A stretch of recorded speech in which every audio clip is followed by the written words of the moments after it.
और आज बजट सत्र का आरंभ हो रहा है, तब राष्ट्रपति द्रौपदी मुर्मू जी का मार्गदर्शन और कल निर्मला सीतारमण जी के द्वारा इंटरिम बजट एक प्रकार से ये नारी शक्ति के साक्षात्कार का पर्व है। साथियों, मैं आशा करता हूं कि गत 10 वर्ष में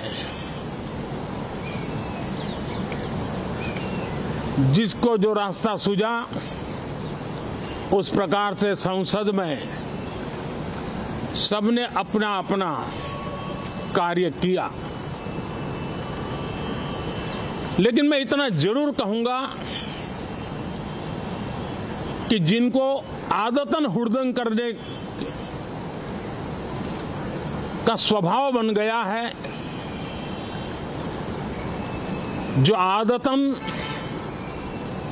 लोकतांत्रिक मूल्यों का चीरहरण करते हैं,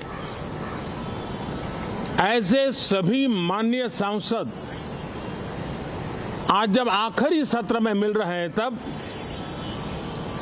जरूर आत्मनिरीक्षण करेंगे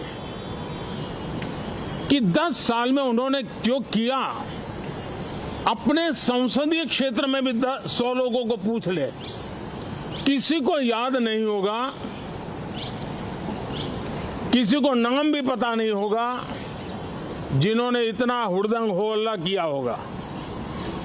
लेकिन विरोध का स्वर तीखा क्यों ना हो, आलोचना तीखी से तीखी क्यों ना हो, लेकिन जिसने सदन में उत्तम विचारों से सदन को लाभान्वित किया होगा, उनको बहुत बड़ा वर्ग आज भी याद करता होगा। आने वाले दिनों में भी जब सदन की चर्चाएं कोई देखेगा तो उनका एक एक शब्द इतिहास की तवारीख बन करके उजागर होगा। और इसलिए जिन्होंने भले विरोध का किया होगा, लेकिन बुद्धि प्रतिभा का दर्शन कराया होगा, देश के सामान्य मानवी के हितों का कंसर्न दिखाया होगा, हमारे खिलाफ तीखे से तीखी प्रतिक्रिया की होगी, उसके बावजूद भी मैं अवश्य मानता हूं कि देश का एक बहुत बड़ा वर्ग, लोकतंत्र प्रेमी सभी लोग इस व्यवहार की सराहना करते होंगे। लेकिन जिन्होंने सिर्फ और सिर्फ नकारात्मकता, हुड़दंग, शरारतपूर्ण व्यवहार ये जो किया होगा, उनको शायद ही कोई याद करे। लेकिन अब ये बजट सत्र अवसर है, पश्चाताप का भी अवसर है, कुछ अच्छे फुटप्रिंट छोड़ने का भी अवसर है। तो मैं ऐसे सभी माननीय सांसदों से आग्रह करूंगा कि आप इस अवसर को जाने मत दीजिए, उत्तम से उत्तम परफॉर्म कीजिए, देश हित में उत्तम से उत्तम अपने विचारों का लाभ सदन को दें और देश को भी उत्साह और उमंग से भर दें। मुझे विश्वास है, आप तो जानते ही हैं कि जब चुनाव का समय निकट होता है, तब आमतौर पर पूर्ण बजट नहीं रखा जाता है। हम भी उसी परंपरा का निर्वाह करते हुए पूर्ण बजट नई सरकार बनने के बाद आपके समक्ष लेकर के आएंगे। इस बार एक दिशा निर्देशक बातें लेकर के देश की वित्त मंत्री निर्मला जी हम सब के सामने कल अपना बजट पेश करने वाली है। साथियों, मुझे विश्वास है कि देश नित्य प्रगति की नई नई ऊंचाइयों को पार करता हुआ आगे बढ़ रहा है। सर्वस्पर्शी विकास हो रहा है, सर्वांगीण विकास हो रहा है, सर्वसमावेशक विकास हो रहा है। ये यात्रा जनता जनार्दन के आशीर्वाद से निरंतर बनी रहेगी। इसी विश्वास के साथ फिर आप सभी को मेरा Ram Ram.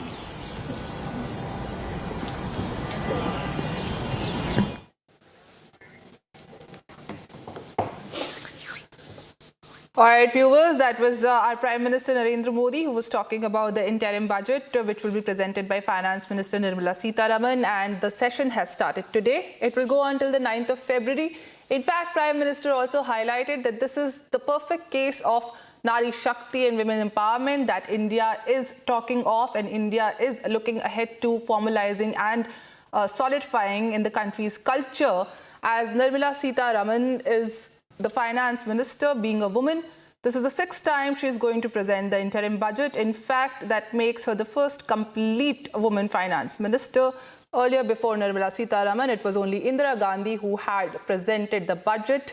Now, this is going to be Nirmala Sitharaman's 6th budget that she's going to present tomorrow in the parliament. The interim budget, in fact, just before the very important Lok Sabha elections, general elections 2024. And Prime Minister Narendra Modi also spoke about the dissenters, saying that dissenters will always dissent, even if the cause is good, so it doesn't really matter.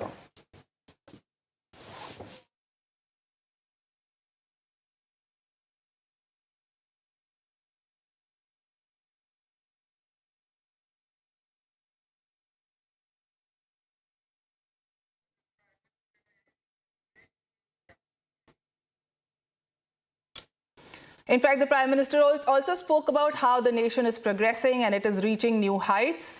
This was Prime Minister's address ahead of the interim budget, which is going to be presented tomorrow by Nirmala Sitharaman. The budget session is going to be on till the 9th of February. The PM most importantly and categorically spoke of Nari Shakti. In fact, he also mentioned Nirmala Sitharaman representing the same, and he also spoke about the Republic Day parade, as the January 26th parade could definitely see the presence of Nari Shakti, as it was opened by women. Let's listen in to what the Prime Minister had to say. आप सभी को 2024 के वर्ष का राम राम। साथियों, इस नए संसद भवन में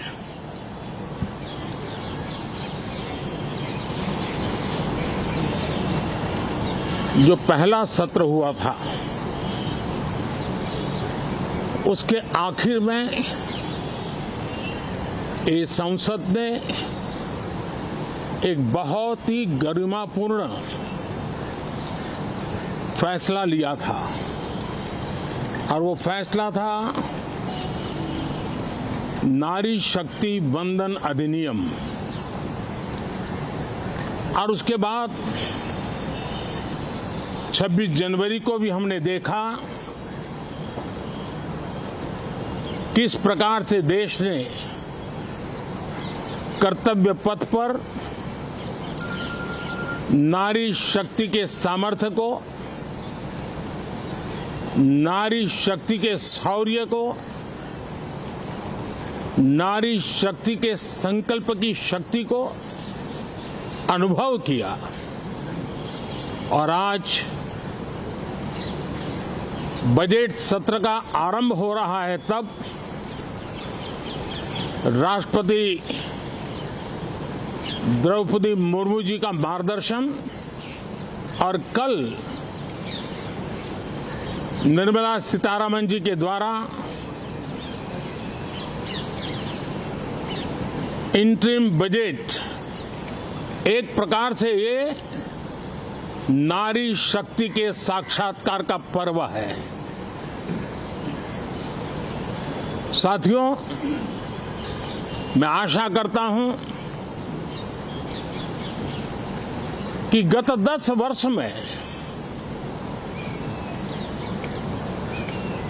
जिसको जो रास्ता सूझा उस प्रकार से संसद में सबने अपना अपना कार्य किया। लेकिन मैं इतना जरूर कहूंगा कि जिनको आदतन हुड़दंग करने का स्वभाव बन गया है, जो आदतन लोकतांत्रिक मूल्यों का चीरहरण करते हैं, ऐसे सभी माननीय सांसद आज जब आखिरी सत्र में मिल रहे हैं तब जरूर आत्मनिरीक्षण करेंगे कि 10 साल में उन्होंने जो किया। अपने संसदीय क्षेत्र में भी 100 लोगों को पूछ ले, किसी को याद नहीं होगा, किसी को नाम भी पता नहीं होगा जिन्होंने इतना हुड़दंग हो हल्ला किया होगा। लेकिन विरोध का स्वर तीखा क्यों ना हो, आलोचना तीखी से तीखी क्यों ना हो, लेकिन जिसने सदन में उत्तम विचारों से सदन को लाभान्वित किया होगा, उनको बहुत बड़ा वर्ग आज भी याद करता होगा। आने वाले दिनों में भी जब सदन की चर्चाएं कोई देखेगा तो उनका एक एक शब्द इतिहास की तवारीख बन करके उजागर होगा। और इसलिए जिन्होंने भले विरोध का किया होगा लेकिन बुद्धि प्रतिभा का दर्शन कराया होगा, देश के सामान्य मानवी के हितों का कंसर्न दिखाया होगा, हमारे खिलाफ तीखे से तीखी प्रतिक्रिया की होगी, उसके बावजूद भी मैं अवश्य मानता हूं कि देश का एक बहुत बड़ा वर्ग, लोकतंत्र प्रेमी सभी लोग इस व्यवहार की सराहना करते होंगे। लेकिन जिन्होंने सिर्फ और सिर्फ नकारात्मकता, हुड़दंग, शरारतपूर्ण व्यवहार ये जो किया होगा, उनको शायद ही कोई याद करे। लेकिन अब ये बजट सत्र अवसर है, पश्चाताप का भी अवसर है, कुछ अच्छे फुटप्रिंट छोड़ने का भी अवसर है।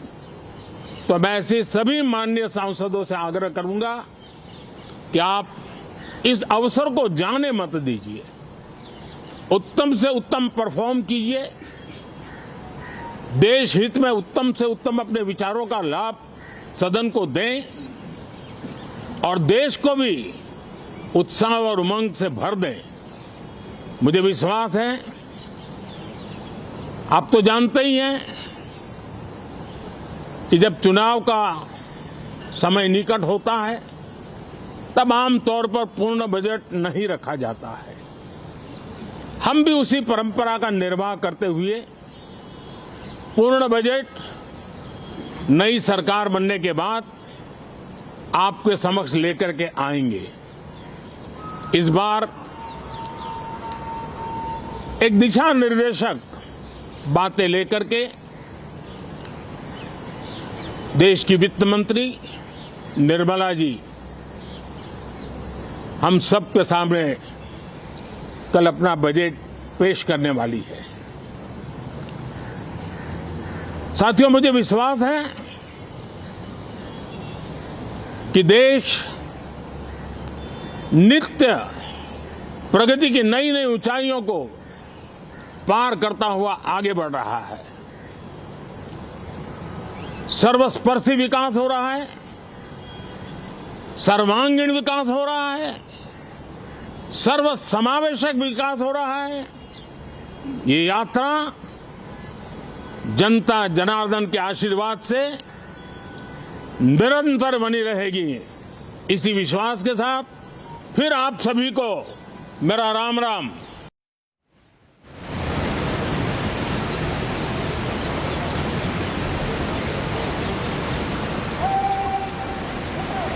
राष्ट्रपति का कारवा अब धीरे धीरे राष्ट्रपति भवन के प्रांगण से आगे बढ़ता हुआ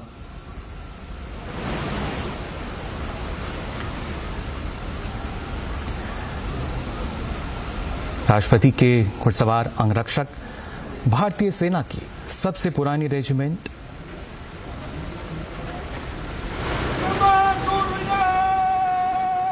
और अब ये काफिला धीरे धीरे यहां से आगे बढ़ता हुआ फोर्ट कोर्ट की 31 आलीशान सीढ़ियां इसमें आप देख सकते हैं।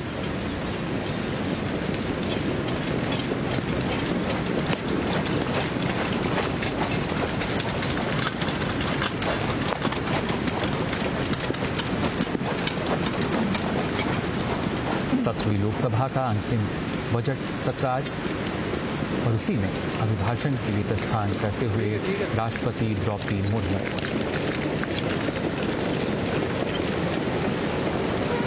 काफिले की दाहिनी ओर कमांडेंट जबकि बाईं ओर डिप्टी कमांडेंट। राष्ट्रपति भवन का ये सुंदर प्रांगण जयपुर स्तंभ फिलहाल तस्वीरों में नजर आता हुआ। जयपुर कॉलम राष्ट्रपति भवन देश की समृद्ध विरासत को दर्शाते हुए किस तरीके से अत्यंत सुंदर वास्तुकला का नमूना ये।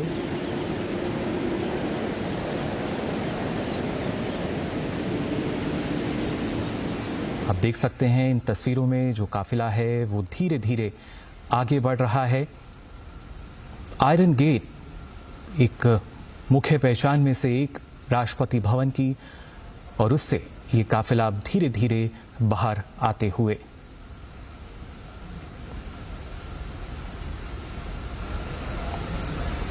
राष्ट्रपति भवन से आगे रायसेना हिल्स की तरफ बढ़ता हुआ राष्ट्रपति द्रौपदी मुर्मू का ये काफिला जिसमें आगे चल रहे हैं राष्ट्रपति के घुड़सवार अंगरक्षक।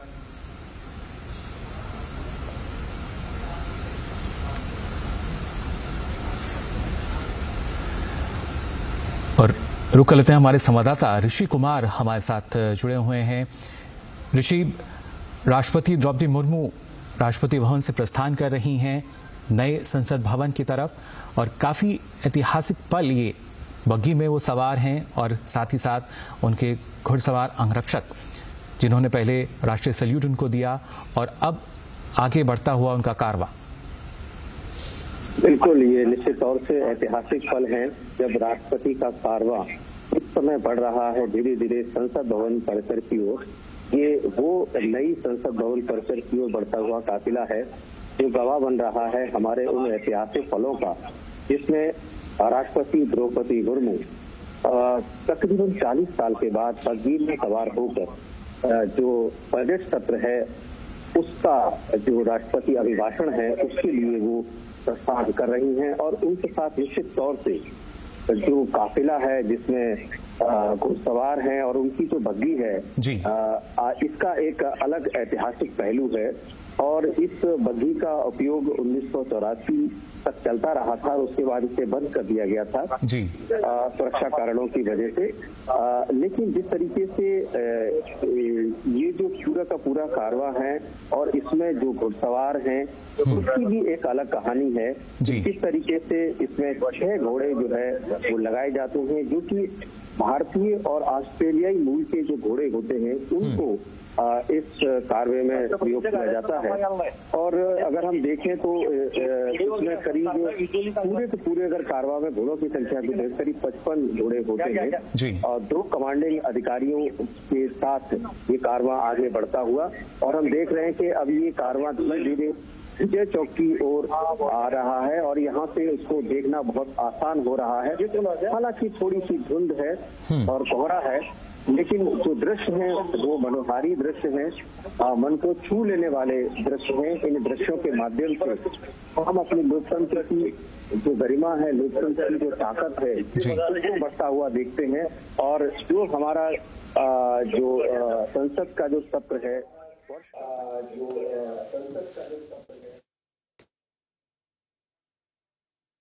All right, viewers, for more on this, I have my senior executive editor, Abhishek Kapoor. Abhishek, a very good morning to you. Now, the President has left for her address for the interim budget, and Nirmala Sitharaman, the Finance Minister, is going to present the interim budget tomorrow as the budget session begins. What can we expect from this interim budget? Abhishek. Well, Nikita, will come to the interim budget in a bit. That's tomorrow. But today is an important day when the President addresses a joint sitting of the Parliament, which is both the Lok Sabha and the Rajya Sabha together. It is customary, it is traditional that the first session of the year begins with the President's address, where the President gives a record of the government to what has happened over the last 1 year. Remember, this is going to be the last joint address by the President of this present Lok Sabha.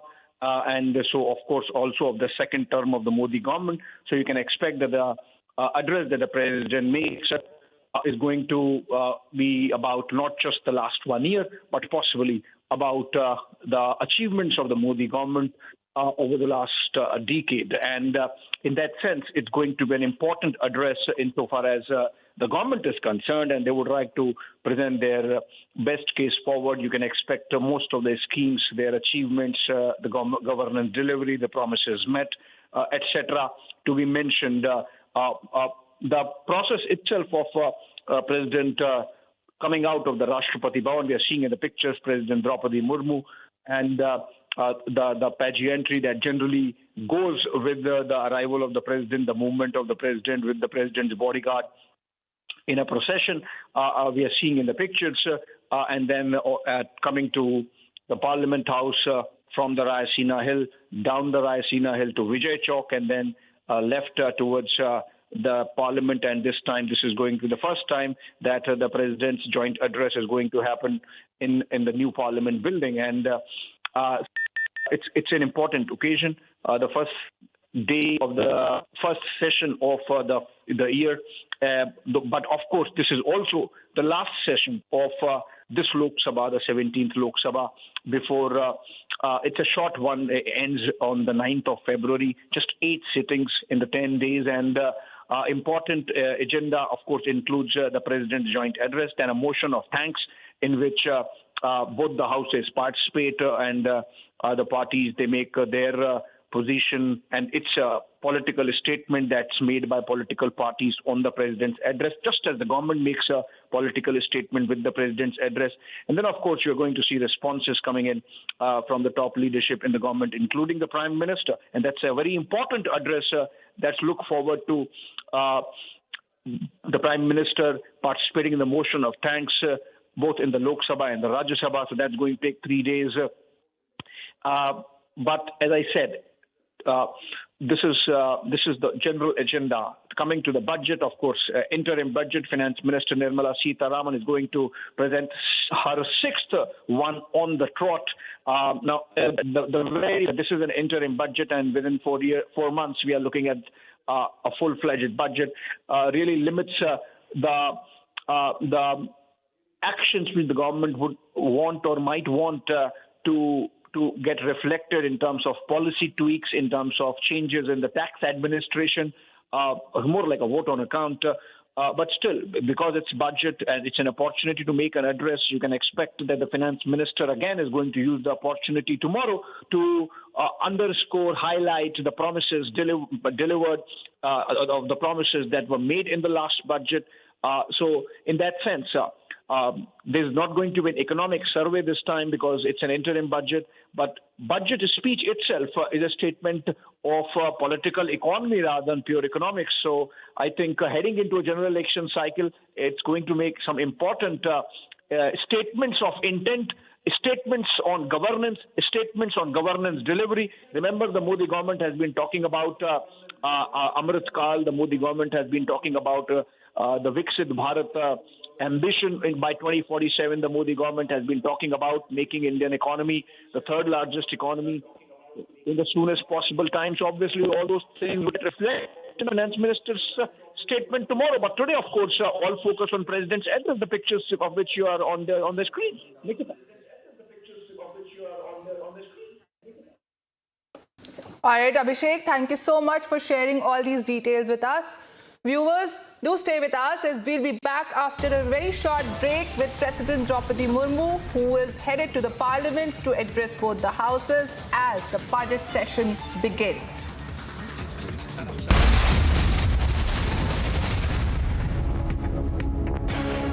This is Republic Niva Bhupa Studio, your one stop for all the breaking updates. I am Rakshita Mishra.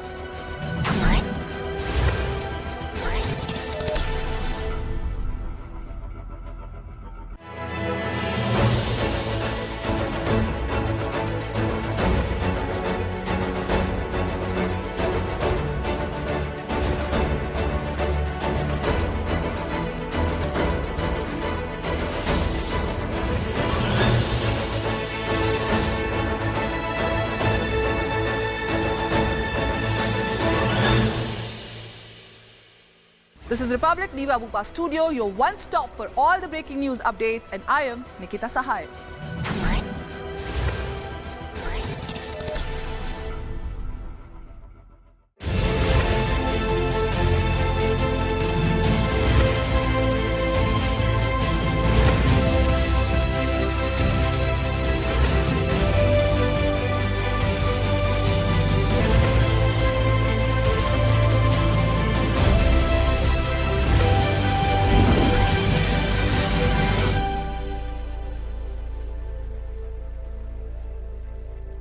This is Republic Niva Bhupa Studios, your one-stop destination for all the breaking news updates, and I am Shivangi Shukla.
This is Republic Niva Bhupa Studio, your one stop for all the breaking updates. I am Rakshita Mishra.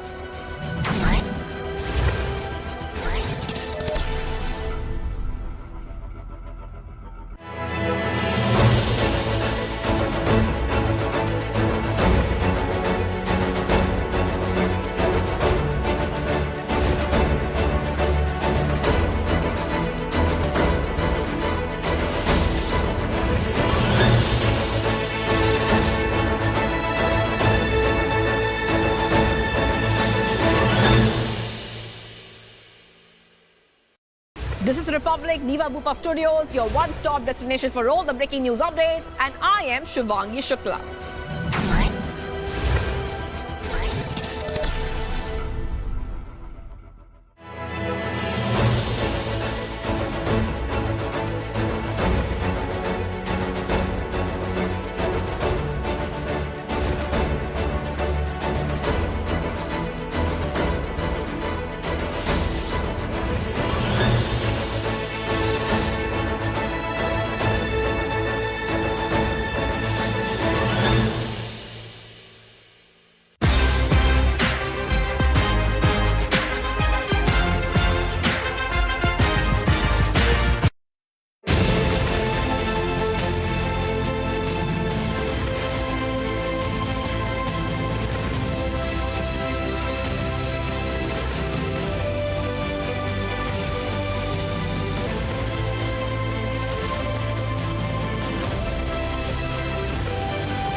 This is Republic Niva Bupa Studio, your one stop for all the breaking news updates, and I am Nikita Sahai.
This is Republic Niva Bupa Studio, your one stop for all the breaking updates. I am Rakshita Mishra.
माननीय सदस्यगण सभी का नमस्कार।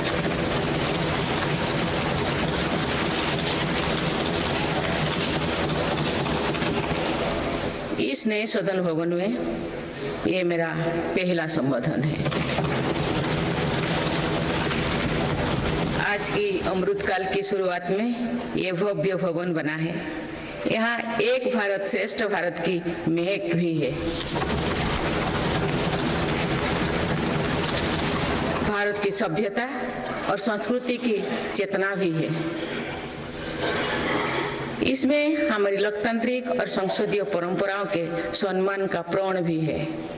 साथ ही 21वीं सदी के नए भारत के लिए नई परंपराओं के निर्माण का संकल्प भी है।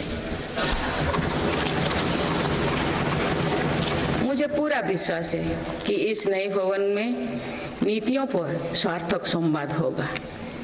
ऐसी नीतियां जो आजादी के अमृत काल में विकसित भारत का निर्माण करेगी। मैं आप सभी को अपनी शुभकामनाएं देती हूँ। माननीय सदस्यगण, ये हमारे संविधान के लागू होने का भी 75वां वर्षगांठ है। इसी कालखंड में आजादी के 75 वर्षों का उत्सव अमृत महोत्सव भी संपन्न हुआ है। इस दौरान देश भर में अनेक कार्यक्रम हुए। देश ने अपने गुमनाम स्वतंत्रता सेनानियों को याद किया। 75 साल बाद युवा पीढ़ी ने फिर स्वतंत्रता संग्राम के उस कालखंड को जिया। इस उत्सव के दौरान मेरी माटी मेरा देश अभियान के तहत देश भर के हर गांव की मिट्टी के साथ अमृत कलश दिल्ली लाया गया। 2 लाख से ज्यादा शिला फलकम स्थापित किए गए। 3 करोड़ से ज्यादा लोगों ने 5 प्राणों की शपथ ली। 70,000 से ज्यादा अमृत सरोवर बने। 2 लाख से ज्यादा अमृत वाटिकाओं का निर्माण हुआ। 2 करोड़ से ज्यादा पेड़ पौधे लगाया गया। 16 करोड़ से ज्यादा लोगों ने तिरंगा के साथ सेल्फी अपलोड की। अमृत उत्सव के दौरान ही कर्तव्य पथ पर नेताजी सुभाष चंद्र बोस की प्रतिमा स्थापित की गई। राजधानी दिल्ली में देश के अब तक के सभी प्रधानमंत्रियों की समर्पित म्यूजियम खोला गया। शांति निकेतन और होयबला मंदिर वर्ल्ड हेरिटेज लिस्ट में शामिल हुई। साहिबजादों की याद में वीरवाल दिवस घोषित हुआ। भगवान बिरसा मुंडा के जन्म दिवस को जनजातीय गौरव दिवस घोषित किया गया। विभाजन की विभीषिका को याद करते हुए 14 अगस्त को विभाजन विभीषिका स्मृति दिवस घोषित किया गया। माननीय सदस्यगण, बीता वर्ष भारत के लिए ऐतिहासिक उपलब्धियों से भरा रहा है। इस दौरान देशवासियों का गौरव बढ़ाने वाले अनेक पल आए। दुनिया में गंभीर संकटों के बीच भारत सबसे तेजी से विकसित होती बड़ी अर्थव्यवस्था बना। लगातार 2 क्वार्टर से भारत की विकास दर 7.5% से ऊपर रही है। भारत चंद्रमा के दक्षिण ध्रुव पर झंडा फहराने वाला पहला देश बना। भारत ने सफलता के साथ आदित्य मिशन लॉन्च किया। धरती से 15 लाख किलोमीटर दूर अपनी सैटेलाइट पहुंचाई। ऐतिहासिक G20 सम्मेलन के सफलता ने पूरे विश्व में भारत की भूमिका को सशक्त किया। भारत ने एशियाई खेलों में पहली बार 100 से अधिक मेडल जीते। पारा एशियाई खेलों में भी 100 से अधिक मेडल जीते। भारत को अपना सबसे बड़ा समुद्री पुल अटल सेतु मिला। भारत को अपनी पहली नमो भारत ट्रेन तथा पहली अमृत भारत ट्रेन मिली। भारत दुनिया से सबसे तेजी से 5G रोल आउट करने वाला देश बना। भारतीय एयरलाइंस कंपनी ने दुनिया की सबसे बड़ी एयरक्राफ्ट डील की। पिछले साल ही मेरी सरकार ने मिशन मोड में लाखों युवाओं की सरकारी नौकरी दी है।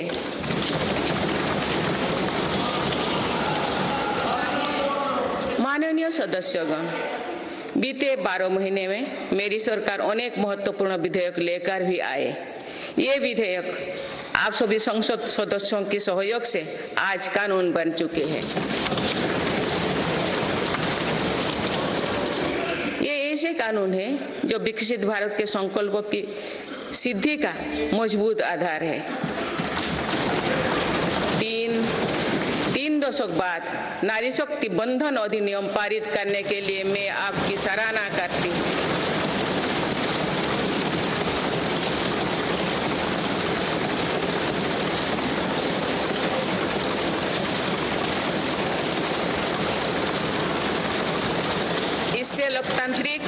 इससे लोकसभा और विधानसभा के महिलाओं की ज्यादा भागीदारी सुनिश्चित हुई है। ये वुमेनली डेवलपमेंट के मेरी सरकार के संकल्प को मजबूत करता है। रिफॉर्म, परफॉर्म और ट्रांसफॉर्म के अपने कमिटमेंट को मेरी सरकार ने लगातार जारी रखा है। गुलामी के कालखंड में प्रेरित क्रिमिनल जस्टिस सिस्टम अब इतिहास हो गया है। आप दंड को नहीं अपितु न्याय को प्राथमिकता है। न्याय सर्वोपरि के सिद्धांतों पर नई न्याय संहिता देश को मिली है। डिजिटल पर्सनल डेटा प्रोटेक्शन अधिनियम से डिजिटल स्पेस और सुरक्षित होने वाला है। अनुसंधान नेशनल रिसर्च फाउंडेशन अधिनियम से देश में रिसर्च और इनोवेशन को बल मिलेगा। जम्मू और कश्मीर आरक्षण कानून से वहां भी जनजातीय समुदाय को प्रतिनिधित्व का अधिकार मिलेगा। इस दौरान सेंट्रल यूनिवर्सिटी कानून में भी संशोधन किया गया। इससे तेलंगाना में सरोक का सेंट्रल ट्राइबल यूनिवर्सिटी बनने का रास्ता सुगम हुआ। पिछले वर्ष 76 अन्य पुराने कानून को भी हटाया गया है। मेरी सरकार परीक्षाओं में होने वाली गड़बड़ी को लेकर युवाओं की चिंता से अवगत है। इसीलिए ऐसे गलत तरीके को सख्ती के लिए नया कानून बनाने का निर्णय लिया है। माननीय सदस्यगण, कोई भी राष्ट्र तेज गति से तभी आगे बढ़ सकता है जब वो पुराने चुनौतियों का पूरा परास्त करते हुए अपने ज्यादा से ज्यादा ऊर्जा भविष्य निर्माण में लगाए। पिछले 10 वर्षों में भारत ने राष्ट्रहित में ऐसे अनेक कार्यों को पूरा होते हुए देखा है जिनका इंतजार देश के लोगों को दशकों से था। राम मंदिर के निर्माण की आकांक्षा सदियों से थी, आज ये सोच हो चुका है।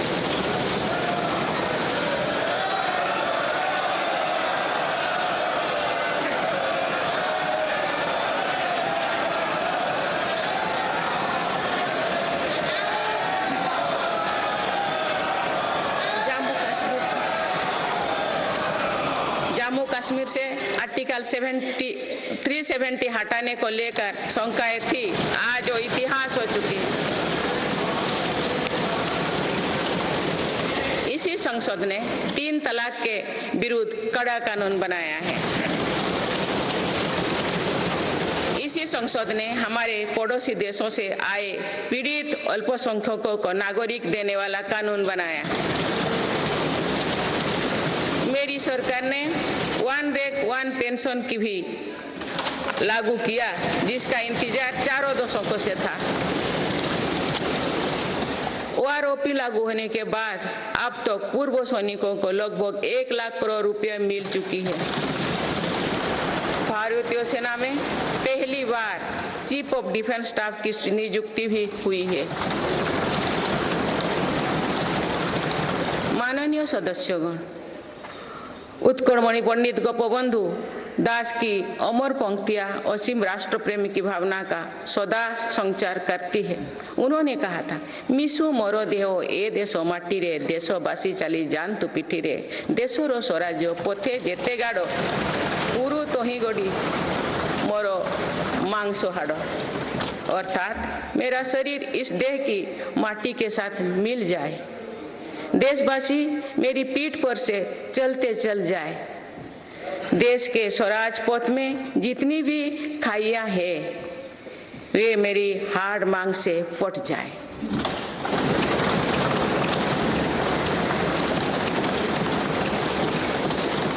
इन पंक्तियों में हमें कर्तव्यों की पराकाष्ठा दिखती है, राष्ट्र सर्वोपरि का आदर्श दिखाई देता है। ये उपलब्धियां जो आज देख रही है वो बीते 10 वर्षों की साधना का विस्तार है। हमें सभी बचपन से गरीबी हटाओ के नारे सुनते आ रहे हैं। अब हम जीवन में पहली बार बड़े पैमाने पर गरीबी को दूर होने देख रहे हैं। नीति आयोग के अनुसार मेरी सरकार के 1 दशक के कार्यकाल में करीब 25 करोड़ देशवासी गरीबी से बाहर निकले हैं।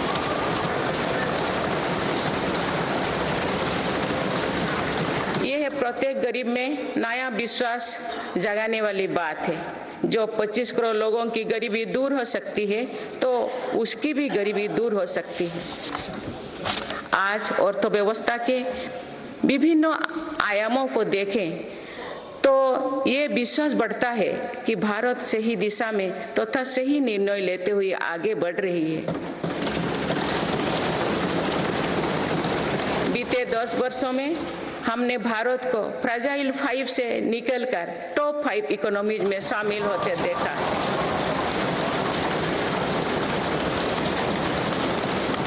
भारत का निर्यात करीब $450 बिलियन से बढ़कर $775 बिलियन से अधिक हो गया है।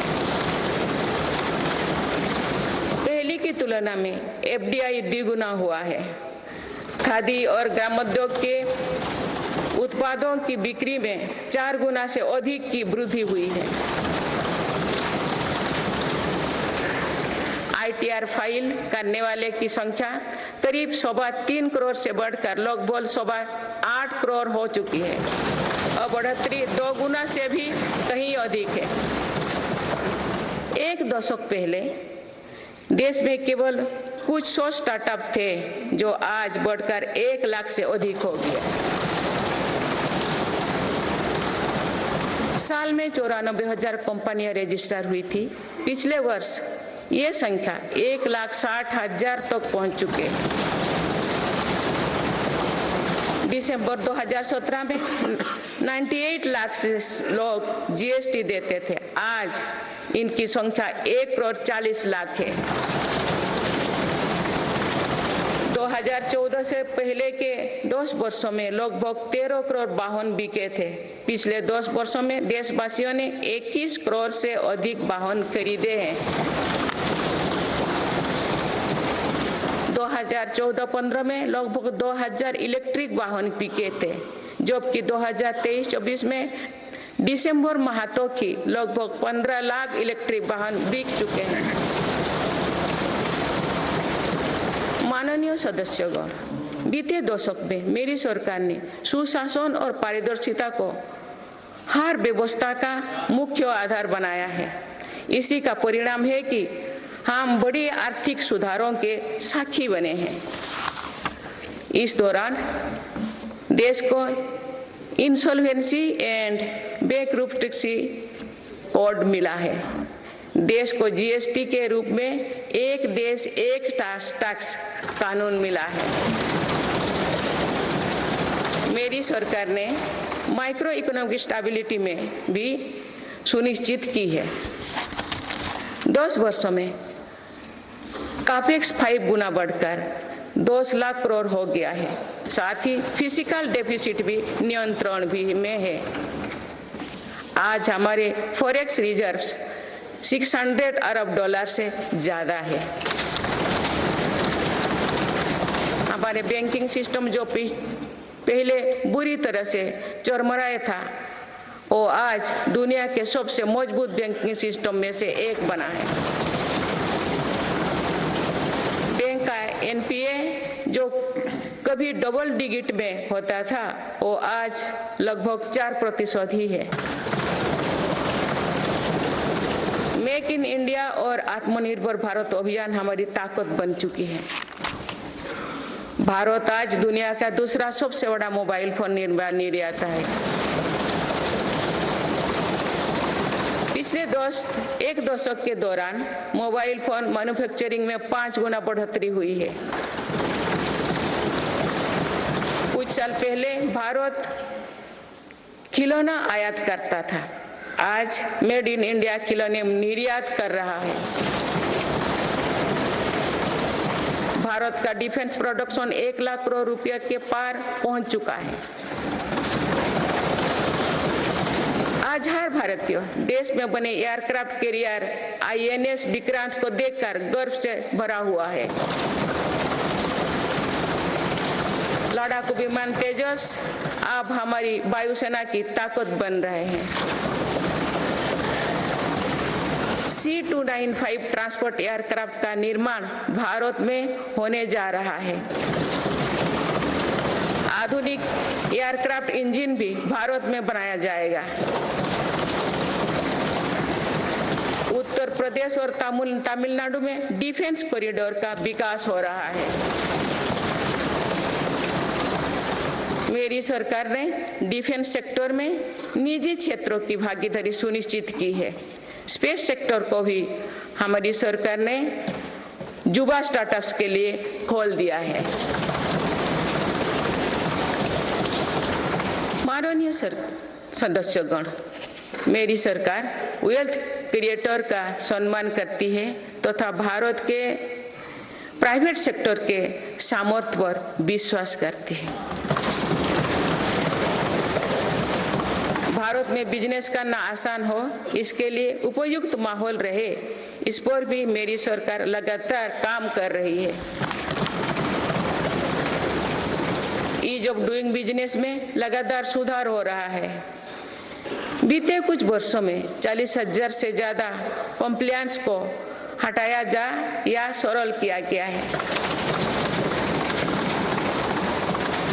कंपनीज एक्ट तथा लिमिटेड लायबिलिटी पार्टनरशिप एक्ट में 63 प्रावधानों को अपराध की सूची में बाहर किया गया है। जौन विश्वास अधिनियम द्वारा 183 प्रावधानों को अपराध की श्रेणी से बाहर किया गया है। अदालत के बाहर विवादों को सौहार्दपूर्ण समाधान हेतु मध्यस्थता पर कानून बनाया गया है। वन और पर्यावरण विभाग से क्लियरेंस मिलने में जहां 600 दिन लगते थे, वहां आज 75 दिन से भी कम समय लगता है। फेसलेस असेसमेंट योजना से टैक्स व्यवस्था में और पारदर्शिता आई है। माननीय सदस्यगण, हमारे एमएसएमई सेक्टर को भी रिफॉर्म्स का बहुत अधिक लाभ हो रहा है। आप अवगत है कि हमारे एमएसएमईज में आज करोड़ों देशवासी काम कर रहे हैं। एमएसएमईज और लघु उद्यमियों को सशक्त करने के लिए मेरी सरकार पूरी प्रतिबद्धता से काम कर रही है। एमएसएमई की परिभाषा का विस्तार किया गया है। नई परिभाषा में निवेश और टर्नओवर को समाहित किया गया है। आज आज उद्यम और उद्यम आसिस्ट पोर्टल पर लगभग 3.5 करोड़ MSME रजिस्टर्ड है।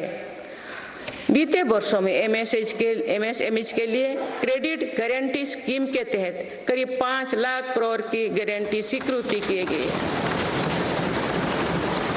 ये 2014 से पहले के दशक से 6 गुना अधिक है। माननीय सदस्यगण, मेरी सरकार का एक और बड़ा रिफॉर्म डिजिटल इंडिया का निर्माण है। डिजिटल इंडिया ने भारत में जीवन और बिजनेस दोनों को बहुत आसान बना दिया है। आज पूरी दुनिया मानती है कि ये भारत की बहुत बड़ी उपलब्धि है। विकसित देशों में भी भारत ऐसा डिजिटल सिस्टम नहीं है। गांव में भी सामान्य खरीद बिक्री डिजिटल तरीके से होगी, ये कुछ लोगों की कल्पना से भी परे था। आज दुनिया के कुल रियल टाइम डिजिटल लेन देन का 46% भारत में होता है।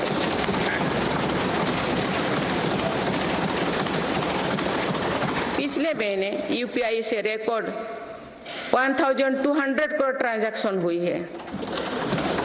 इसके तहत 18 लाख करोड़ रुपया का रिकॉर्ड लेन देन हुआ है।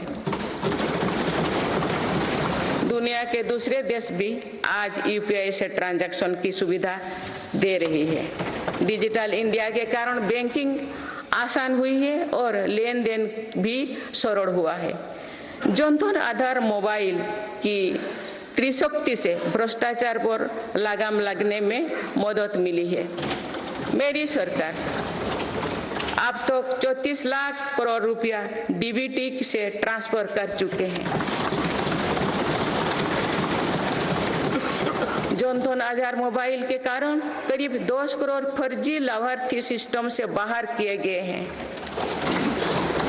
इससे 3.25 लाख करोड़ रुपया गलत हाथों में जाने से बचे हैं। डिजी लॉकर की सुविधा भी जीवन को आसान बना रही है। इसमें अभी तक यूजर्स के 6 बिलियन से ज्यादा डॉक्यूमेंट्स जारी हुई है। आयुष्मान भारत हेल्थ अकाउंट के तहत लगभग 53 करोड़ लोगों की डिजिटल हेल्थ ID बन चुकी है।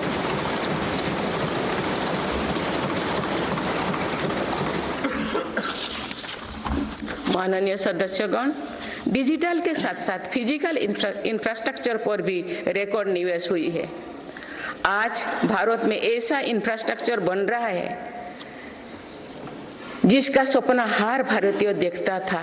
पिछले 10 वर्षों के दौरान गांव में 4.25 लाख किलोमीटर नई सड़कें बने हुए हैं। नेशनल हाईवे की लंबाई 90,000 किलोमीटर से बढ़कर 1,40,000 किलोमीटर हुई है। 4 लेन नेशनल हाईवे की लंबाई 2.5 गुना बढ़ी है। हाई स्पीड कॉरिडोर की लंबाई 500 किलोमीटर थी, जो आज 4,000 किलोमीटर है।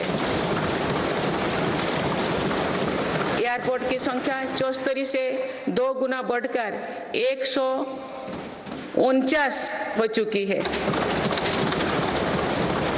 देश के बड़े बंदरगाह पर कार्गो हैंडलिंग कैपेसिटी 2 गुना हो गई है। ब्रॉडबैंड इस्तेमाल करने वालों की संख्या में 14 गुना बढ़ोतरी हुई है। देश को लगभग 2 लाख गांव पंचायत को ऑप्टिकल फाइबर से जोड़ा जा चुका है। 4 लाख से अधिक कॉमन सर्विस सेंटर भी खुले हैं, जो रोजगार का बड़ा माध्यम बने हैं। देश में 10,000 किलोमीटर गैस पाइपलाइन भी बढ़ाई गई है। One nation one power grid से बिजली की व्यवस्था में सुधार हुआ है। One nation one gas grid से गैस आधारित अर्थव्यवस्था को बल मिल रहा है। सिर्फ 5 शहरों तक सीमित मेट्रो की सुविधा आज 20 शहरों में है। 25,000 किलोमीटर से ज्यादा रेलवे ट्रैक बिछाई गई। ये कोई विकसित देश के कुल रेलवे ट्रैक की लंबाई से भी ज्यादा है। भारत रेलवे के 100% इलेक्ट्रिफिकेशन के बहुत निकट है। इस दौरान भारत में पहली बार सेमी हाई स्पीड ट्रेन शुरू हुई है। आज 39 से ज्यादा रोड्स पर वंदे भारत ट्रेन चल रही है। अमृत भारत स्टेशन योजना के तहत 1300 से ज्यादा रेलवे स्टेशनों का कायाकल्प हो रहा है। माननीय सदस्यगण, मेरी सरकार मानती है कि विकसित भारत की भव्य इमारत 4 मजबूत स्तंभों पर खड़ी होगी। ये स्तंभ है युवा शक्ति, नारी शक्ति, किसान और गरीब।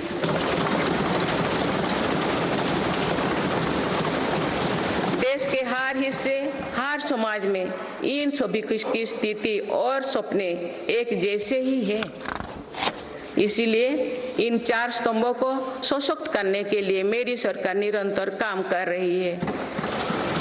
मेरी सरकार ने टैक्स का बहुत बड़ा हिस्सा इन स्तंभों को मजबूत बनाने पर खर्च किया है। 4 करोड़ 10 लाख गरीब परिवार को अपना पक्का घर मिला। इस पर लगभग 6 लाख करोड़ रुपया खर्च किए गए। लगभग 11 करोड़ ग्रामीण परिवारों तक पहली बार पाइप से पानी पहुंचा है। इस पर 4 लाख करोड़ रुपया खर्च किया जा रहे हैं। हाल ही में 10 करोड़ उज्ज्वला के गैस कनेक्शन पूरी हुई है। आज इन लाभार्थी बहनों को बहुत सस्ती गैस भी दी जा रही है। इस पर भी सरकार द्वारा 2.5 लाख करोड़ रुपया खर्च किए गए हैं। कोरोना काल से ही 80 करोड़ देशवासियों को मुफ्त राशन दिया जा रहा है।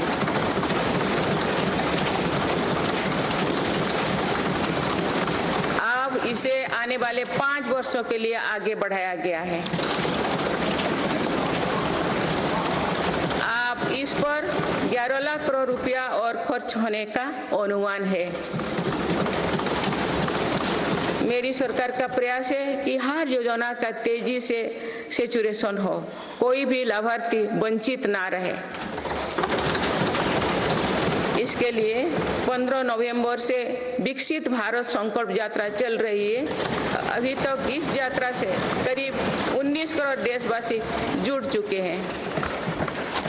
माननीय सदस्यगण, बीते वर्ष में विश्व ने 2 बड़े युद्ध देखे और कोरोना जैसे वैश्विक महामारी का सामना किया। ऐसे वैश्विक संकटों के बावजूद मेरी सरकार ने देश में महंगाई को काबू में रखा, सामान्य भारतीयों का बोझ नहीं बढ़ने दिया।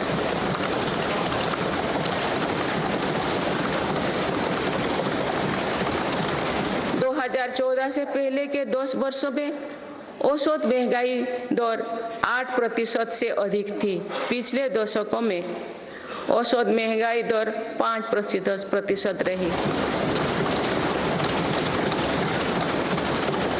मेरी सरकार का प्रयास रहा है कि सामान्य देशवासी की जेब में अधिक से अधिक बचत कैसे हो। पहले भारत में 2 लाख रुपए की आय पर टैक्स लग जाता था। आज भारत में 7 लाख रुपए तक की आय पर भी टैक्स नहीं लगता। टैक्स छूट और रिफंड्स के कारण भारत के टैक्स पेयर्स को 2 साल में करीब 2.5 लाख करोड़ रुपया की बचत हुई है। आयुष्मान योजना के अलावा भी केंद्र सरकार विभिन्न हॉस्पिटल्स में मुफ्त इलाज की सुविधा देती है। इससे देश के नागरिकों के 3.5 लाख करोड़ रुपया खर्च होने से बचे हैं। जन औषधि केंद्रों की वजह से मरीजों के करीब 28,000 करोड़ रुपया खर्च होने से बचे हैं। कोरोनरी स्टेंट्स, घुटने के इम्प्लांट्स तथा कैंसर की दवाओं की कीमत भी कम की गई है। इससे मरीजों की हर वर्ष लगभग 27,000 करोड़ रुपया की बचत हो रही है। मेरी सरकार किडनी के मरीजों के लिए मुफ्त डायलिसिस का अभियान भी चला रही है। इसका लाभ प्रतिवर्ष 21 लाख से ज्यादा मरीज उठा रहे हैं। इसके प्रतिवर्ष इन 1 लाख रुपया खर्च होने से बचे हैं। गरीबों को सस्ता राशन मिलता रहे, इसके लिए मेरी सरकार ने पिछले दशक में करीब 20 लाख करोड़ रुपया खर्च किए हैं। भारतीय रेल में यात्रा के लिए रेलवे प्रत्येक टिकट पर करीब 50% डिस्काउंट देते हैं। इससे गरीब और मध्यम वर्ग के यात्रियों को हर वर्ष 60,000 करोड़ रुपया की बचत होती है। गरीब और मध्यम वर्ग को कम कीमत पर हवाई टिकट मिल रहे हैं। उड़ान योजना के अंतर्गत गरीब और मध्यम वर्गों को हवाई टिकटों पर 3,000 करोड़ रुपया से ज्यादा की बचत हुई है। LED बल्ब की योजना के कारण बिजली के बिलों में 20,000 करोड़ रुपया में अधिक बचत हुई है। जीवन ज्योति बीमा योजना और सुरक्षा बीमा योजना के तहत गरीबों को 16,000 करोड़ रुपया से ज्यादा की क्लेम राशि मिली है।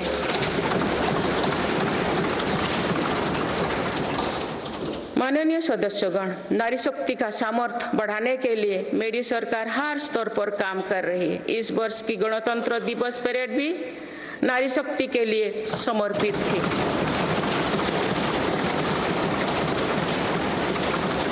इस परेड में दुनिया ने हमारी बेटियों के सामर्थ्य की झलक देखी। मेरी सरकार ने जल, स्थल, नभ और अंतरिक्ष हर तरफ बेटियों की भूमिका का विस्तार किया है। हम सब जानते हैं कि महिलाओं के लिए आर्थिक स्वतंत्रता के क्या मायने हैं। मेरी सरकार ने महिलाओं की आर्थिक भागीदारी बढ़ाने के लिए निरंतर प्रयास किए हैं। आज लगभग 10 करोड़ महिलाएं स्वयं सहायता समूह से जुड़ चुके हैं। इन समूहों को 8 लाख करोड़ रुपया बैंक लोन और 40,000 करोड़ रुपया की आर्थिक सहायता दी गई है। मेरी सरकार 2 करोड़ महिलाओं को लाखपति दीदी बनाने का अभियान चला रही है।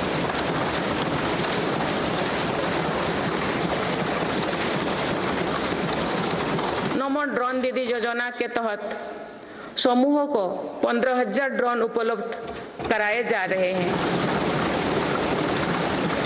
मातृत्व अवकाश 12 सप्ताह से बढ़ाकर 26 सप्ताह करने से देश की लाखों महिलाओं को बहुत मदद मिली है।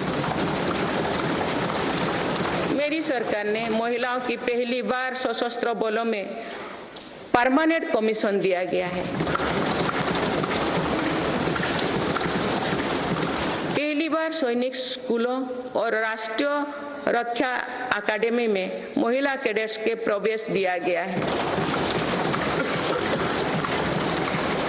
आज महिलाएं फाइटर पायलट भी है और नौसेना के जहाज को भी पहली बार कमांड कर रहे हैं। मुद्रा योजना के तहत जो 40 करोड़ से ज्यादा लोन दिए गए हैं, उनमें करीब 31 करोड़ से ज्यादा लोन महिलाओं को मिली है। इस योजना से लाभ लेकर करोड़ों महिलाओं ने स्वरोजगार शुरू किए हैं। माननीय सदस्यगण, मेरी सरकार आज खेती को अधिक लाभकारी बनाने पर बल दे रही है। हमारा ये प्रयास है कि खेती में लागत कम हो और लाभ अधिक हो। मेरी सरकार ने पहली बार 10 करोड़ से अधिक छोटे किसानों को भी देश की कृषि नीति और योजना में प्रमुखता दी है। पीएम किसान सम्मान निधि के तहत अब तक 2,80,000 करोड़ रुपया किसानों को मिल चुके हैं।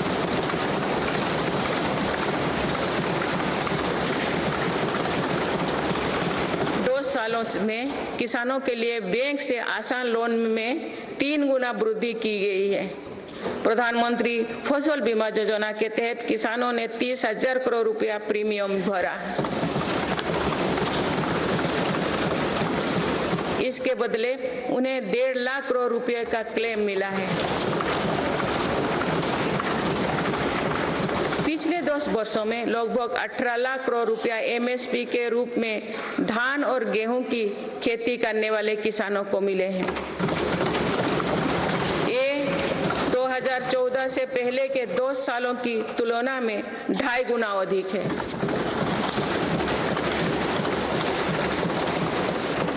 पहले तिलहन और दलहन फसलों की सरकारी खरीदी नहीं की बराबर थी।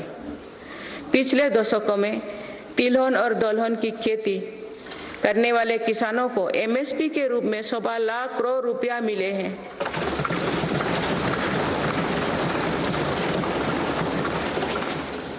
ये मेरी ही सरकार है जिसने पहली बार देश में कृषि निर्यात नीति बनाई है।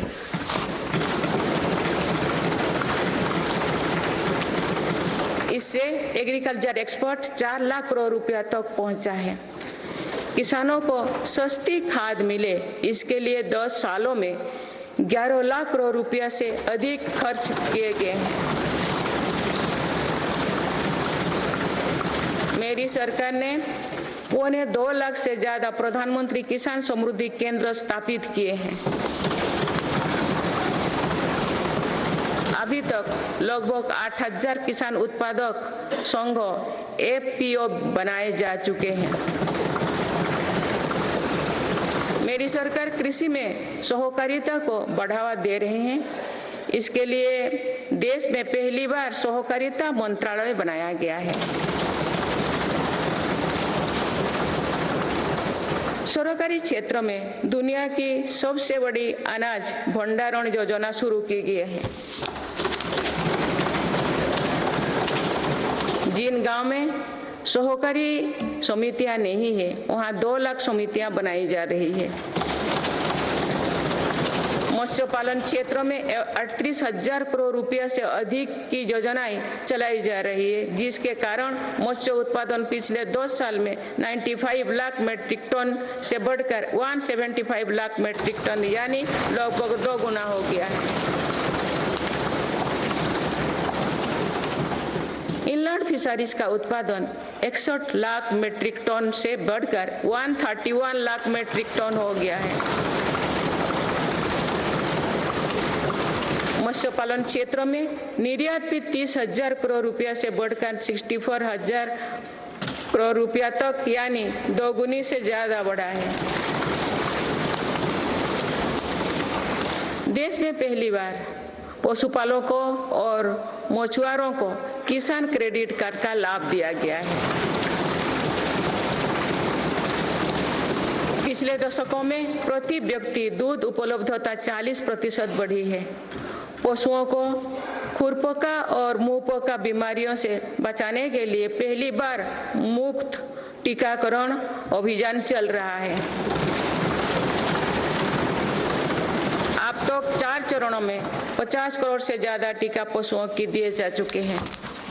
माननीय सदस्यगण, जनकल्याण की ये जितनी भी योजनाएं हैं, ये सिर्फ सुविधाएं भर नहीं है, इसका देश के नागरिकों के पूरे जीवन चक्र पर सकारात्मक असर पड़ रहा है। विभिन्न सरकारी और गैर सरकारी संस्थाओं द्वारा मेरी सरकार की योजनाओं के प्रभावों का अध्ययन किया गया है। इसके परिणाम बहुत ही प्रभावकारी है और गरीबी से लड़ रहे दुनिया के हर देश को प्रेरित कर रहने वाले हैं। बीते वर्षों में विभिन्न संस्थाओं के अध्ययन में सामने आया है कि 11 करोड़ शौचालयों के निर्माण और खुले में शौच बंद होने से अनेक बीमारियों की रोकथाम हुई है। इससे शहरी क्षेत्र के हर गरीब परिवार को इलाज पर प्रति वर्ष 60,000 रुपया तक की बचत हो रही है। पाइप से शुद्ध पेयजल मिलने से भी प्रति वर्ष लाखों बच्चों की जान बच रही है। पीएम आवास योजना पर हुई अध्ययन के अनुसार पक्के घर से परिवार की सामाजिक प्रतिष्ठा और गरिमा बढ़ी है। उनके घर में बच्चों की पढ़ाई बेहतर हुई है और ड्रॉप आउट की दर में कमी आई है। प्रधानमंत्री सुरक्षित मातृत्व अभियान के वजह से आज देश में 100% संस्थागत प्रसव हो रही है। इस वजह से माता मृत्यु दर में भी भारी गिरावट आई है। एक और अध्ययन के अनुसार उज्ज्वला योजना के लाभार्थी परिवार में गरीब बीमारी की घटनाओं में कम आई है।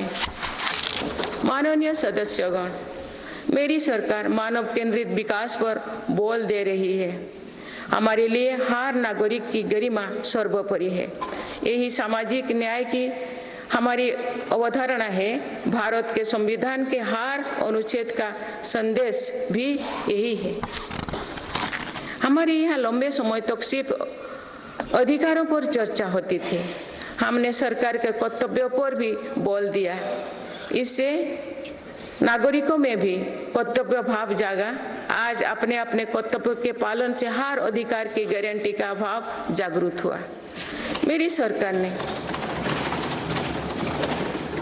उनकी भी सूद ली है जो अब तक विकास की धारा से दूर रहे हैं।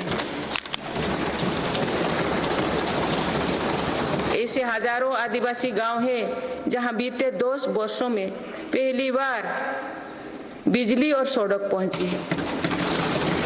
लाखों आदिवासी परिवारों को अब जाकर पाइप से शुद्ध पानी मिलना शुरू हुआ।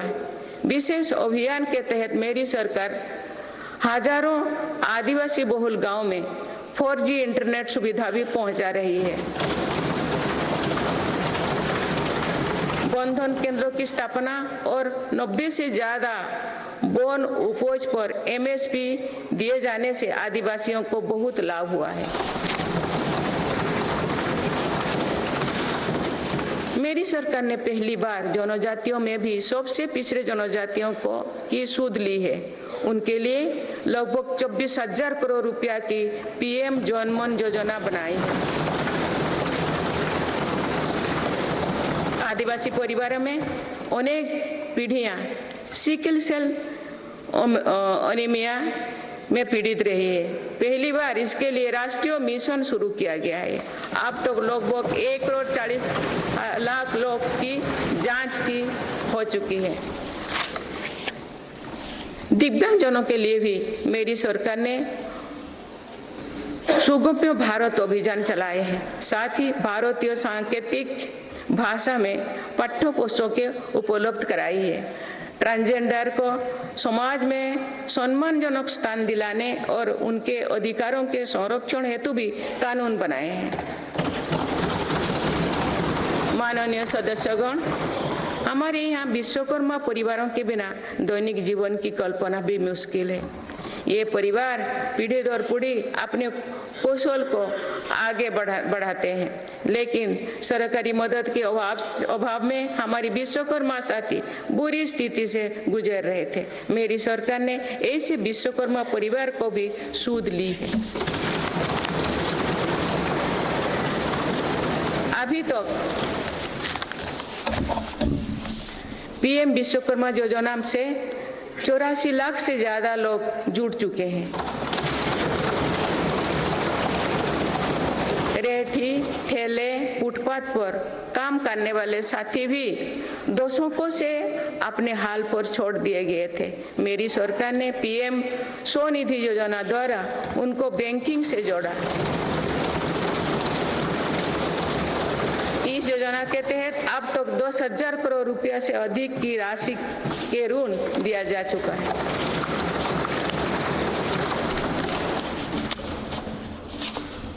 सरकार ने इन पर भरोसा करते हुए बिना कोलेटरल के ऋण दिया है। इस भरोसे के मजबूत करते हुए अधिकांश लोगों ने ऋण भी वापस किया है। अगली किस्त का भी लाभ उठाया है।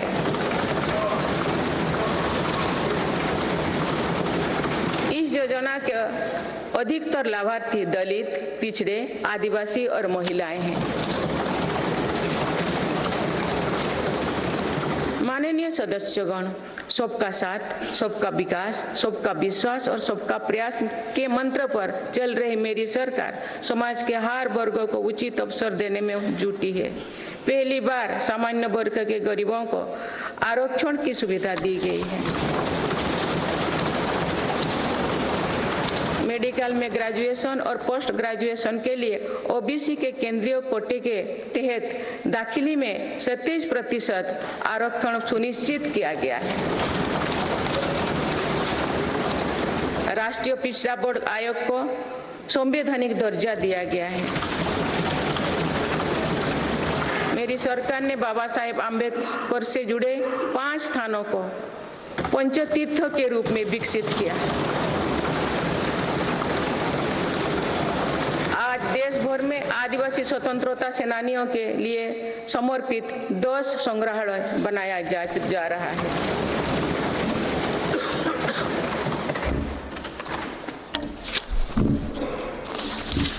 माननीय सदस्यगण, मेरी सरकार ने ऐसे क्षेत्रों की भी पहली बार विकास से जोड़ा है जो दशकों तक उपेक्षित रहे। हमारी सीमाओं से सटे गांव को देश का अंतिम गांव माना जाता था।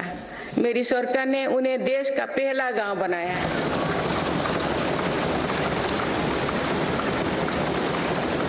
इन गांव के विकास के लिए वाइब्रेंट विलेज प्रोग्राम शुरू किया है। अंडमान निकोबार और लक्षद्वीप जैसे हमारे दूर सुदूर के द्वीप समूह भी विकास से वंचित थे। मेरी सरकार ने इन द्वीपों में भी आधुनिक सुविधाओं का निर्माण किया। वहां सड़क, हवाई यातायात और तेज इंटरनेट की सुविधाएं पहुंचाई।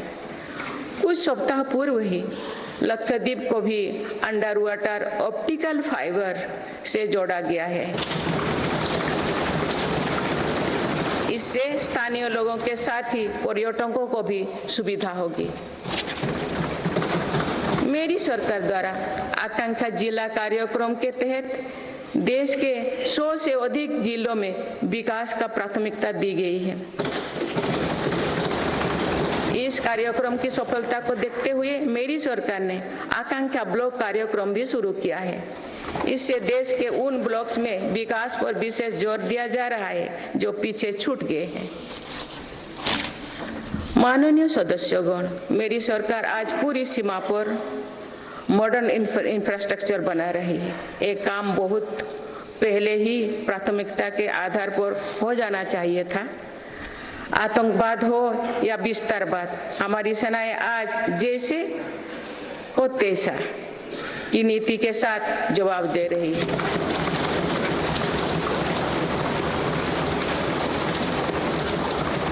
आंतरिक शांति के लिए मेरी सरकार के प्रयासों के सार्थक परिणाम हमारे सामने हैं।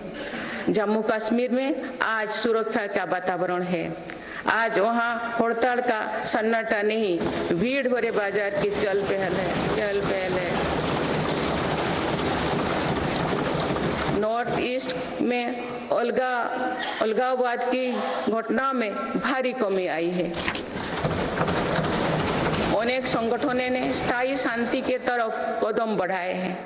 नक्सलवाद से प्रभावित क्षेत्र घटे हैं और नक्सली हिंसा में भी भारी गिरावट हुई है। माननीय सदस्यगण, भारत के लिए ये समय आने वाली सदियों का भविष्य लिखने का है। हमारे पूर्वजों ने हजारों वर्षों की एक विरासत हमारे लिए छोड़ी है। अपने पूर्वजों की सौगातों का आज भी हम बड़े गौरव के साथ याद करते हैं। आज की पीढ़ी को भी ऐसा विरासत बनानी है जो सदियों तक याद रखी जाए। इसीलिए मेरी सरकार आज एक बड़े विजन पर काम कर रही है। इस विजन में आने वाले 5 वर्षों का कार्यक्रम भी है। इसमें आने वाले 25 साल का रोड मैप भी है। हमारे लिए विकसित भारत सिर्फ आर्थिक समृद्धि तक सीमित नहीं है।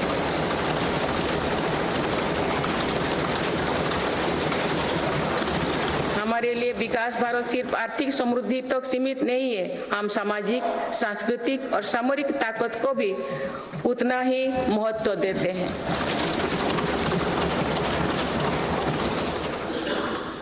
इनके बिना विकास और आर्थिक समृद्धि स्थायी नहीं रह सकती है।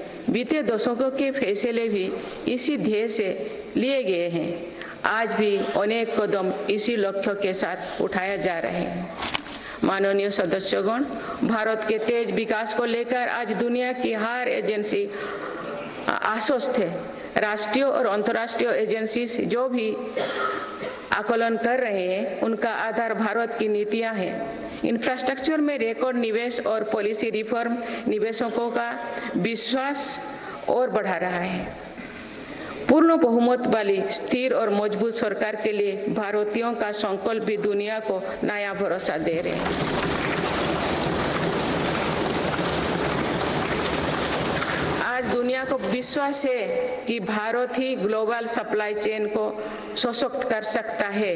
इसीलिए भारत भी आज इसके लिए बड़े कदम उठा रहे हैं। देश में एमएसएमई का एक मजबूत नेटवर्क बनाया जा रहा है। मेरी सरकार ने 14 सेक्टर्स के लिए PLI योजनाएं शुरू किए हैं।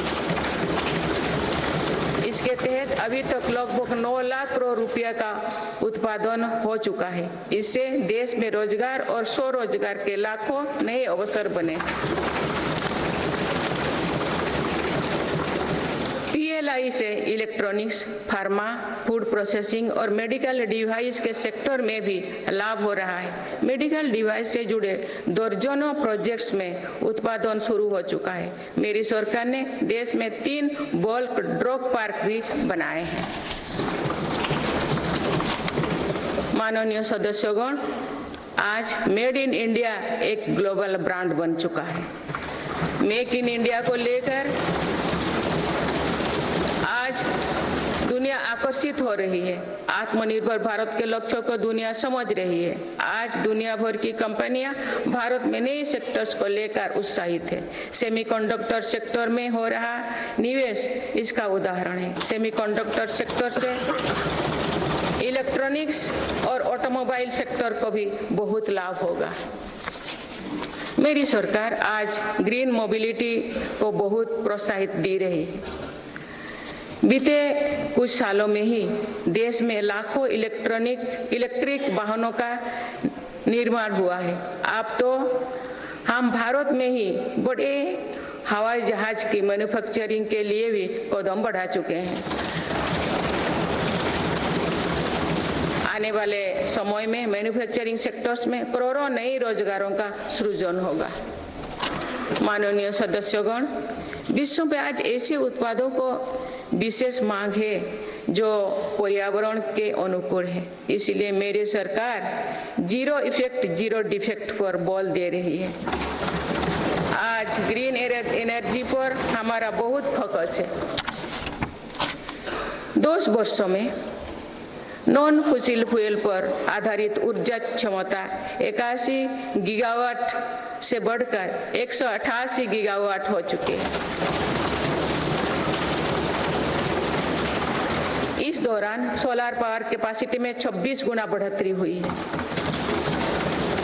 इसी तरह विंड पावर कैपेसिटी 2 गुनी हो चुकी है। रिन्यूएबल एनर्जी इंस्टॉल कैपेसिटी की दृष्टि से हम दुनिया में 4थे नंबर पर हैं। विंड पावर कैपेसिटी में भी हम 4थे नंबर पर हैं। हम 5वें नंबर पर हैं। भारत में 2000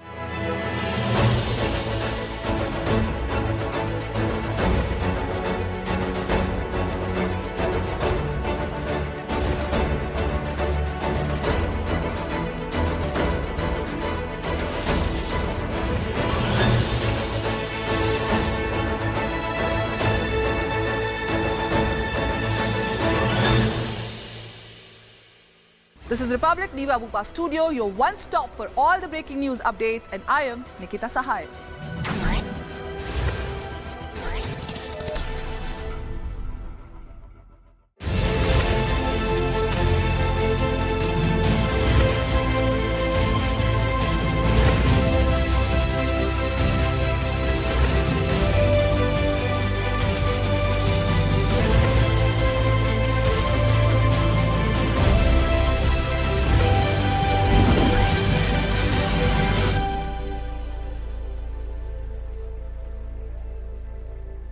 This is Republic Niva Bupa Studios, your one-stop destination for all the breaking news updates, and I am Shivangi Shukla.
This is Republic Niva Bupa Studio, your one stop for all the breaking updates. I am Rakshita Mishra.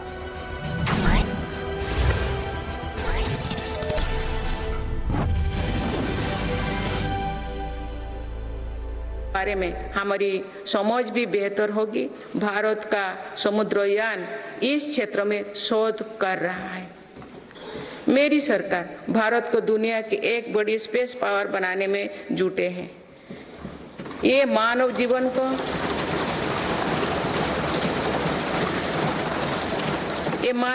को बेहतर बनाने का एक माध्यम है। साथ ही ये space economy में भारत की हिस्सेदारी बढ़ाने का भी प्रयास है। भारत के स्पेस प्रोग्राम के विस्तार के लिए महत्वपूर्ण फैसला लिए गए हैं। इसके कारण अनेक नए स्पेस स्टार्टअप्स बने हैं। अब वो दिन दूर नहीं है जो भारत का गगनयान स्पेस में जाएगा।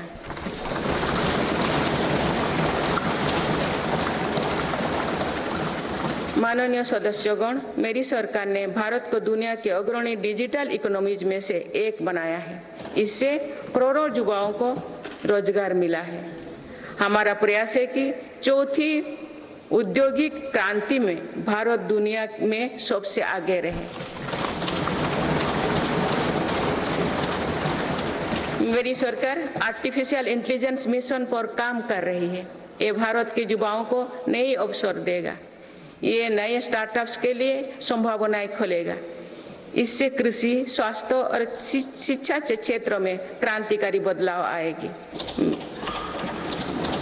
मेरी सरकार ने नेशनल क्वांटम मिशन भी स्वीकृत किया है। क्वांटम कंप्यूटिंग नए दौर की डिजिटल व्यवस्था बनाएगा। इस क्षेत्र में भारत आगे रहे, इसके लिए काम शुरू हो चुके हैं। माननीय सदस्यगण, मेरी सरकार भारत की युवा शक्ति की शिक्षा और कौशल विकास के लिए निरंतर नए कदम उठा रही है। इसके लिए नई राष्ट्रीय शिक्षा नीति बनाई गई और उसे तेजी से लागू किया जा रहा है।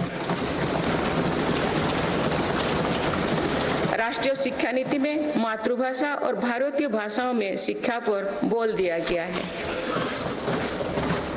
इंजीनियरिंग, मेडिकल, कानून जैसे विषयों की पढ़ाई भारतीय भाषा में प्रारंभ कर दी गई है।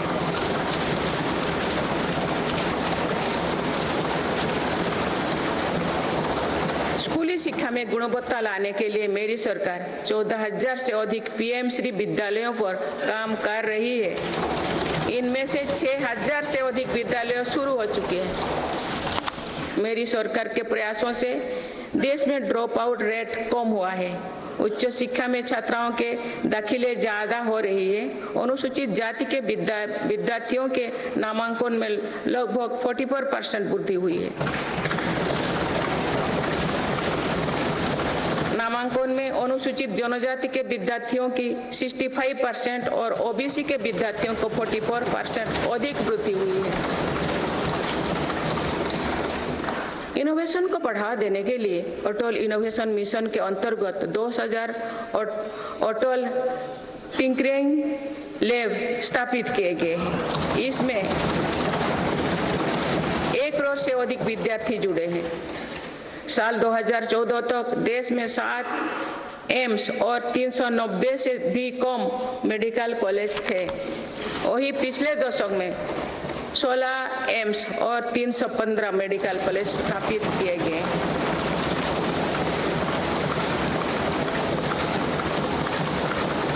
157 नर्सिंग कॉलेज स्थापित किए जा रहे हैं।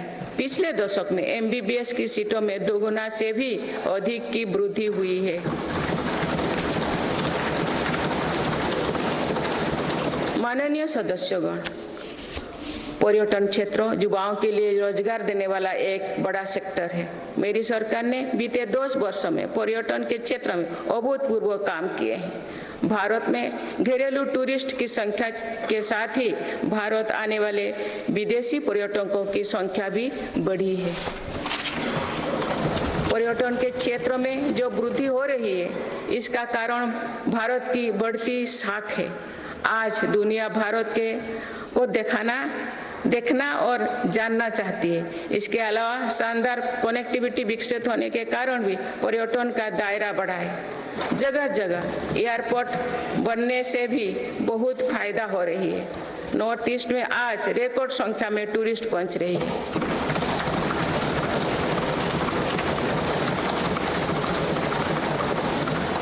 अंडमान निकोबार और लक्षद्वीप को लेकर उत्साह चरम पर है। मेरी सरकार ने देश भर में तीर्थ और ऐतिहासिक स्थलों के विकास पर बल दिया है।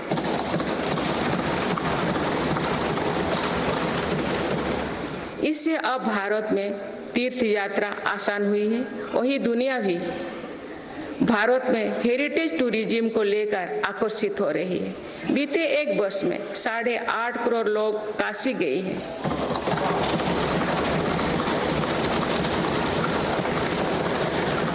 करोड़ से अधिक लोगों ने महाकाल के दर्शन किए हैं।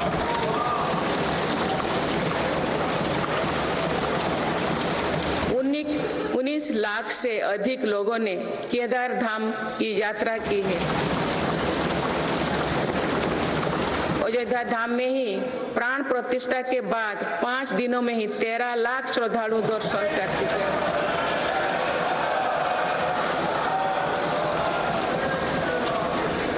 पश्चिम, उत्तर, दक्षिण भारत के हर हिस्से में तीर्थ स्थलों पर सुविधाओं का अभूतपूर्व विस्तार हो रहा है। मेरी सरकार भारत को मीटिंग और प्रदर्शनी से जुड़े सेक्टर में भी अग्रणी बनाना चाहती है। इसके लिए भारत मंडपम और यशोभूमि जैसा इंफ्रास्ट्रक्चर बनाया जा रहा है।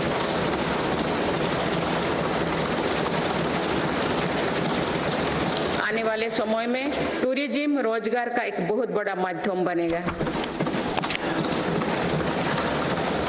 माननीय सदस्यगण, देश की युवा शक्ति को कौशल और रोजगार से जोड़ने के लिए हम स्पोर्ट्स इकोनॉमी को मजबूत कर रहे हैं। मेरी सरकार ने खेलों और खिलाड़ियों को अभूतपूर्व मदद दी है। आज भारत एक बहुत बड़ी खेल शक्ति बनने की ओर अग्रसर हो रहे हैं।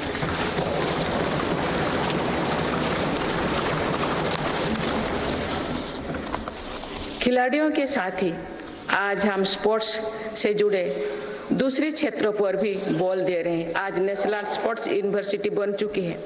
देश में हमने दर्जनों सेंटर ऑफ एक्सीलेंस बनाए हैं। इससे स्पोर्ट्स को एक प्रोफेशन के रूप में चुनने का अवसर युवाओं को मिलेगा।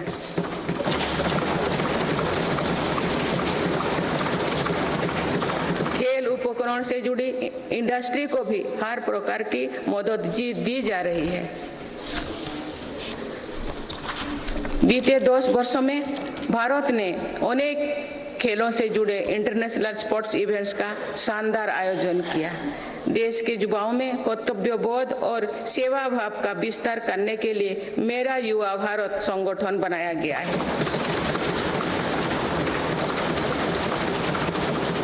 अभी तक इस संगठन से लगभग 1 करोड़ युवा जुड़ चुके हैं। माननीय सदस्यगण, संक्रमण काल में एक मजबूत सरकार होने का क्या मतलब होता है, ये हमने देखा है। बीते 3 वर्षों से पूरी दुनिया में उथल-पुथल मची हुई है। दुनिया के अलग-अलग हिस्सों में दरार पड़ गए हैं। इस कठिन दौर में मेरी सरकार ने भारत को विश्व मित्र के रूप में स्थापित किया है।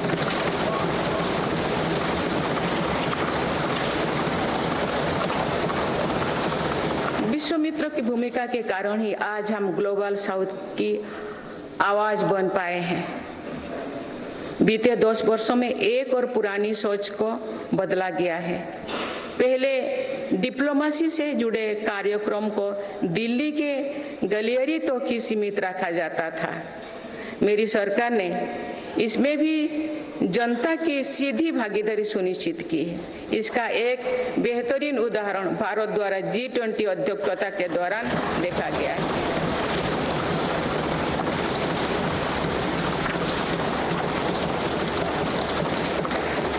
भारत ने G20 को जिस प्रकार जनता से जोड़ा, वैसा पहले कभी नहीं था। देश भर में हुए कार्यक्रम के जरिए भारत के वास्तविक सामर्थ्य से दुनिया का परिचय हुआ। जम्मू कश्मीर और नॉर्थ ईस्ट में पहली बार इतने बड़े अंतर्राष्ट्रीय कार्यक्रम हुए।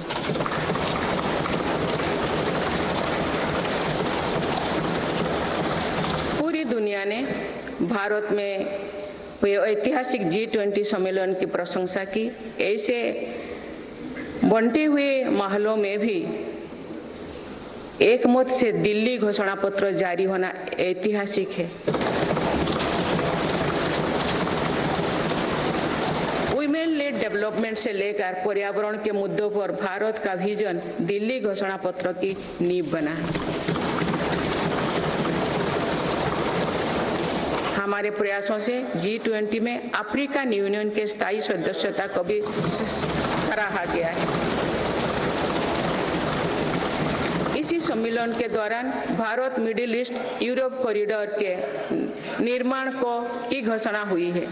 ये कॉरिडोर भारत के सामुद्रिक सामर्थ्य को और सशक्त करेगा। ग्लोबल बायोफ्यूल अलायंस का लॉन्च होना भी बहुत बड़ी घटना है। इस प्रकार के कदम वैश्विक समस्याओं के समाधान में भारत की भूमिका का विस्तार कर रहे हैं। माननीय सदस्यगण, मेरी सरकार ने वैश्विक विवादों और संघर्षों के इस दौरे में भी भारत के हितों को मजबूती से दुनिया के सामने रखा है। भारत की विदेश नीति का दायरा आज अतीत की विदेशों से कहीं आगे बढ़ चुका है। आज भारत अनेक वैश्विक संगठनों का सम्मानित सदस्य है। आज आतंकवाद के खिलाफ भारत दुनिया के एक प्रमुख आवाज है।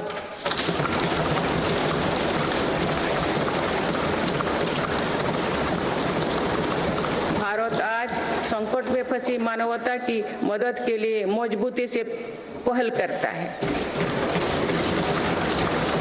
दुनिया में कहीं भी संकट आने पर भारत वहां तेजी से पहुंचने का प्रयास करता है।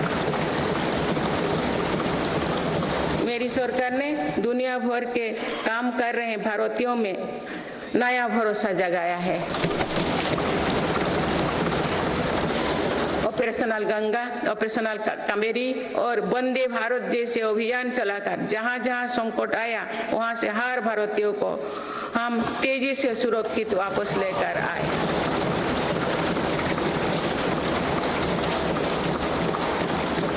मेरी सरकार ने योग, प्राणायाम और आयुर्वेद की भारतीय परंपरा को पूरी दुनिया तक पहुंचाने के लिए निरंतर प्रयास किए।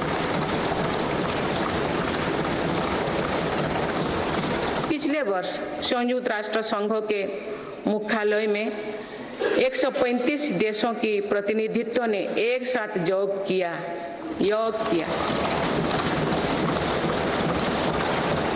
ये अपने आप में एक नया रिकॉर्ड है।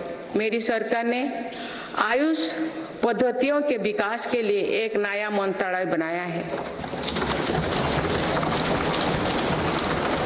विश्व स्वास्थ्य संगठन का पहला global centre for traditional medicine भी भारत में बन रहा है। माननीय सदस्यगण, सभ्यताओं के कालखंड में ऐसे पड़ाव आते हैं जो सदियों का भविष्य तय करते हैं। भारत के इतिहास में भी ऐसे अनेक पड़ाव आए। इस वर्ष 22 जनवरी को भी देश ऐसे ही एक पड़ाव का साक्षी बना है।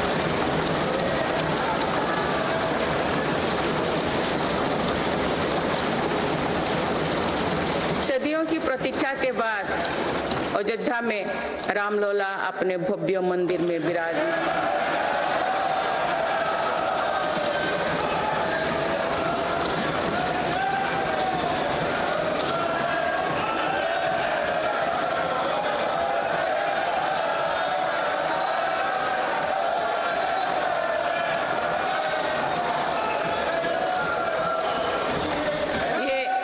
ये करोड़ों देशवासियों की इच्छा और आस्था का प्रश्न था, जिसका उत्तर देश ने पूरे सद्भाव के साथ खोजा है। माननीय सदस्यगण, आप सभी करोड़ों भारतीयों की आकांक्षाओं के प्रतिनिधि हैं। आज जो युवा स्कूल कॉलेज में हैं, उनके सपने बिल्कुल अलग हैं। हम सभी का ये दायित्व है कि अमृत पीढ़ी के सपनों को पूरा करने में कोई कसर बाकी ना रहे।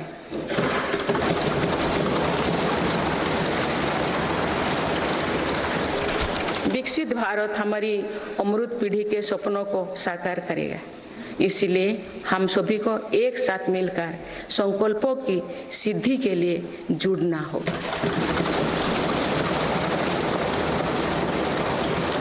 माननीय अटल जी, माननीय सदस्यगण, श्रद्धेय अटल जी ने कहा था, अपनी ध्येय यात्रा में हम कभी रुके नहीं है। अपनी ध्येय यात्रा में हम कभी रुके नहीं, किसी चुनौती के सम्मुख कभी झुके नहीं।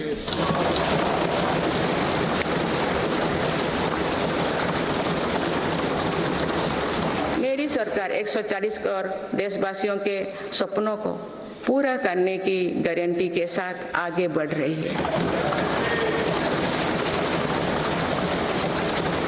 मुझे पूरा विश्वास है कि ये नया संसद भवन भारत की ध्येय यात्रा को निरंतर ऊर्जा देता रहेगा, नई और स्वस्थ परंपरा बनाएगा।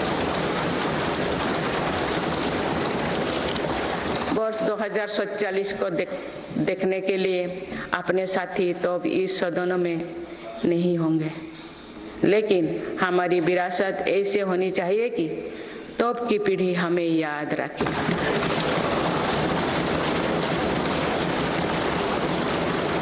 आप सभी को बहुत बहुत शुभकामनाएं। धन्यवाद। जय हिंद, जय Bharat.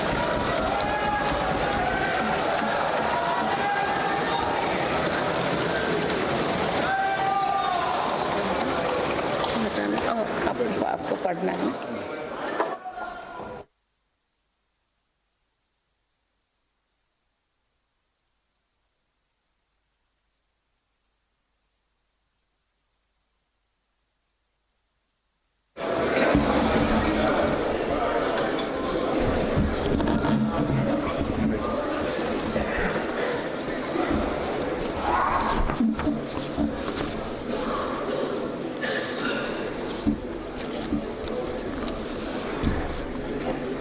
Honorable President, honorable members, I wish to read some parts from the English version of Honorable President's address, and the rest may be considered as read. This is my first address in new Parliament building.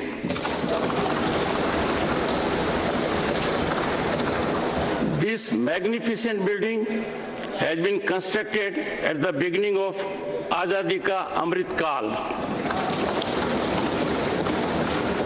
I am confident that this new building will be witness to productive dialogue on policies that will shape the development of Viksit Bharat the Amrit Kal of our independence.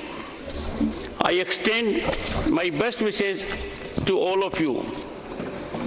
Honorable members, this year is also the 75th year of adoption of our Constitution.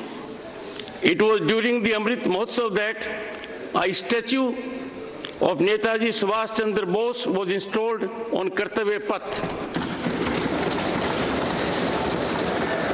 Veer Bal Divas was declared in the memory of Sahibzade. Birth anniversary of Bhagwan Birsa Munda was declared as Janjatiya Gaurav Divas. India became the first country to hoist its flag on the southern pole of the moon.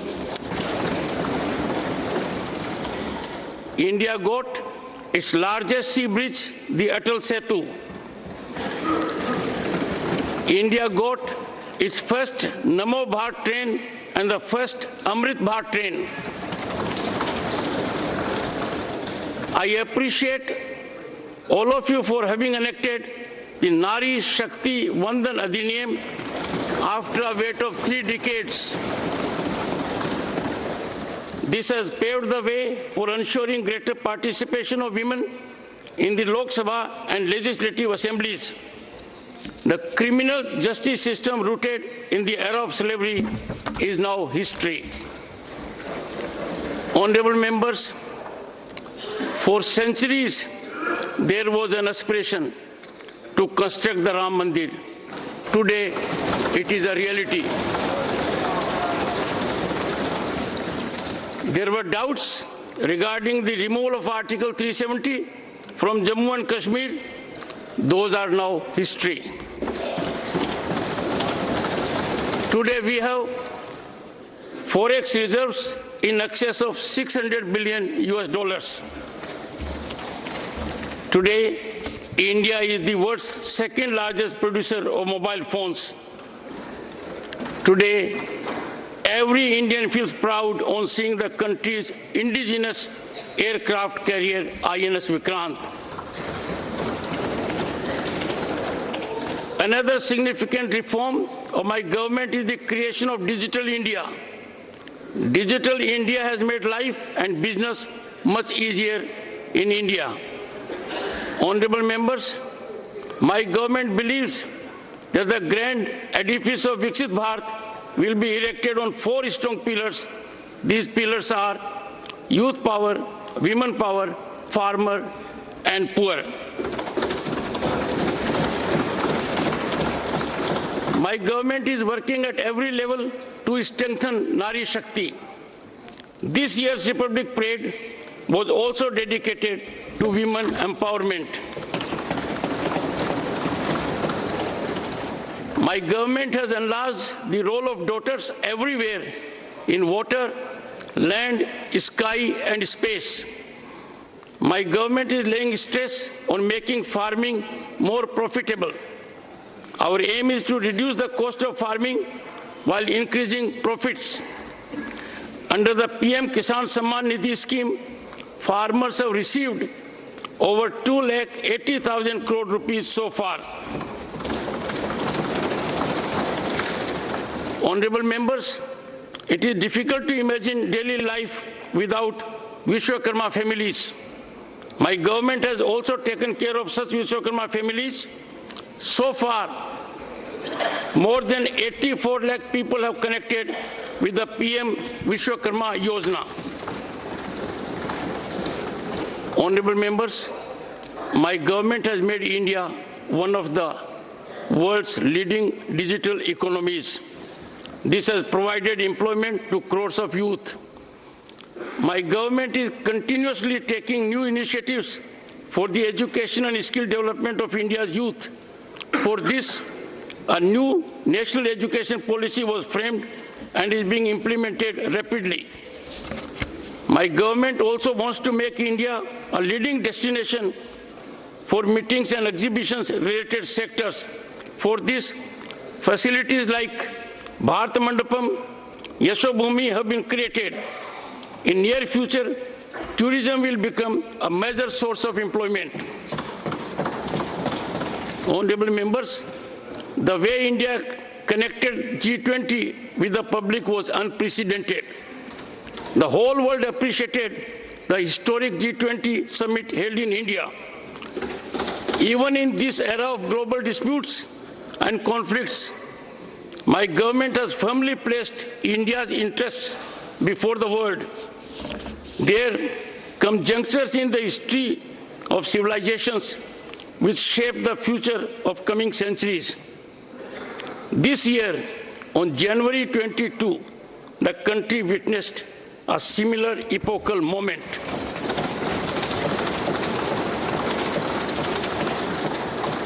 After waiting for centuries, Ram Lalla has now been enshrined in his grand temple in Ayodhya. My government is moving ahead with the guarantee of fulfilling the dreams of 140 crore countrymen. I have full faith that this new Parliament House will continue to give strength to India's aspirational journey and create new and healthy traditions. Many friends will not be in this House to witness the year 2047, but our legacy should be such that the future generations remember us. Best wishes to all of you. Thank you. Jai Hind, Jai Bharat.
राष्ट्रपति द्रौपदी मुर्मू के अभिभाषण के साथ ही संसद के budget सत्र की बाकायदा शुरुआत हो गई है।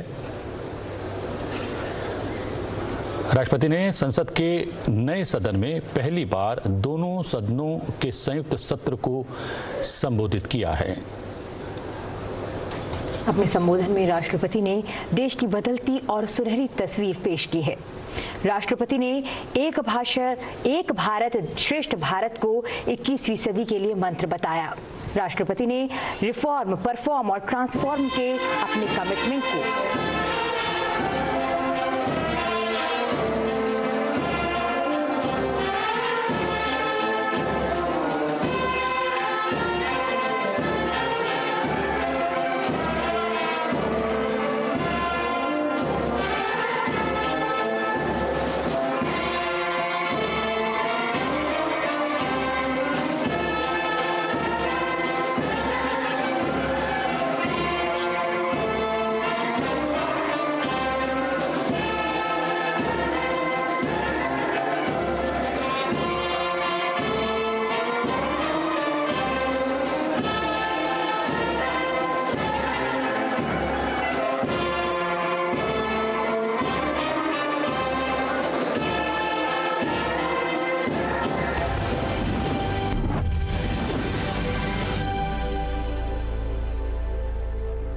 This is Republic Niva Bhupa Studio, your one stop for all the breaking updates. I am Rakshita Mishra.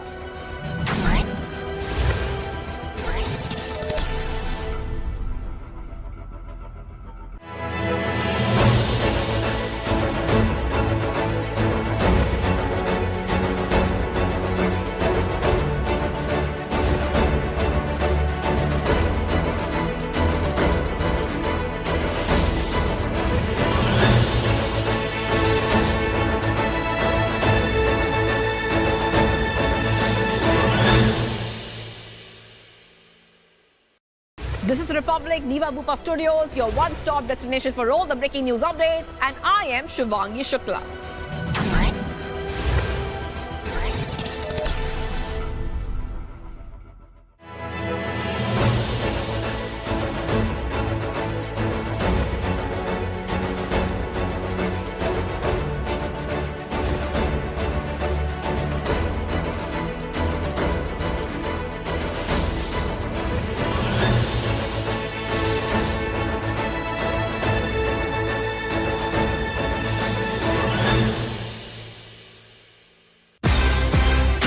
QSMTHE, the world's foremost university rankings organizations, have ranked Amity amongst the top 3% universities globally, making it among the very few Indian universities to be included in both rankings. Yet another top ranking for Amity University. This is Republic Niva Bhupa Studio, your one stop for all the breaking news updates, and I am Nikita Sahai.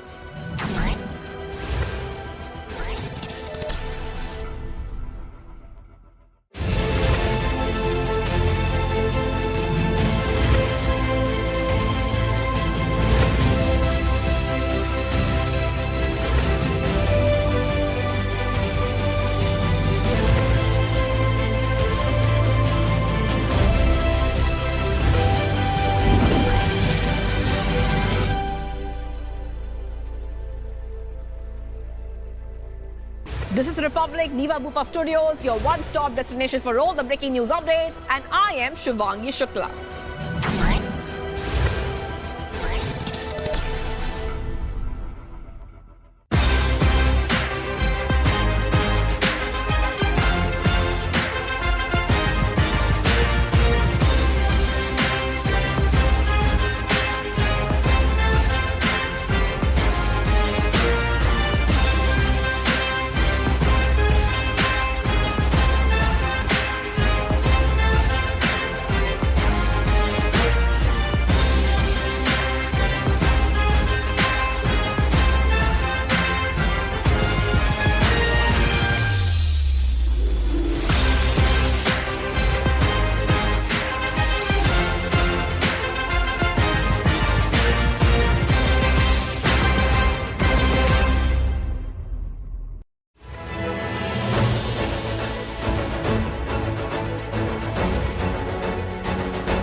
President Murmu in her first address at the new parliament, visiting ahead of budget session laws India's flagship schemes.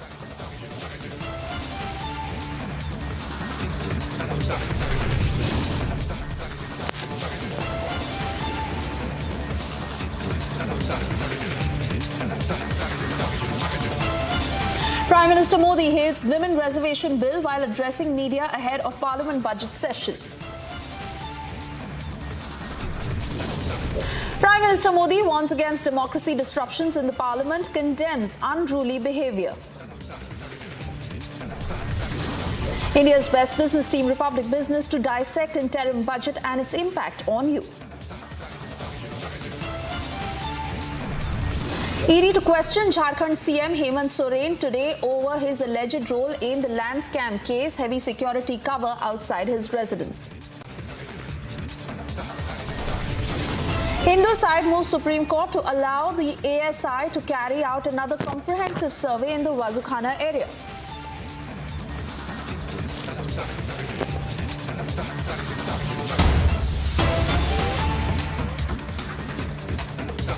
And first up, we cut across to breaking news coming in. Pakistan's former Prime Minister Imran Khan and his wife Bushra Bibi have been sentenced to 14 years in jail. This is in the Tosha Khana case by an anti-graft court in Islamabad. The latest on Pakistan former Prime Minister Imran Khan, where him and his wife have been sentenced to 14 years in jail in the corruption case. The verdict that came a day after Imran Khan was given a prison sentence of 10 years in a case related to leaking state secrets. Now, what lies in store for Imran Khan and his wife, where they were sentenced to 14 years in jail after being found guilty of graft in a case involving gifts he received while he was the premier. This verdict that came on Wednesday and a week before the national elections, that Imran Khan was given a prison sentence of 10 years in a case related to leaking state secrets.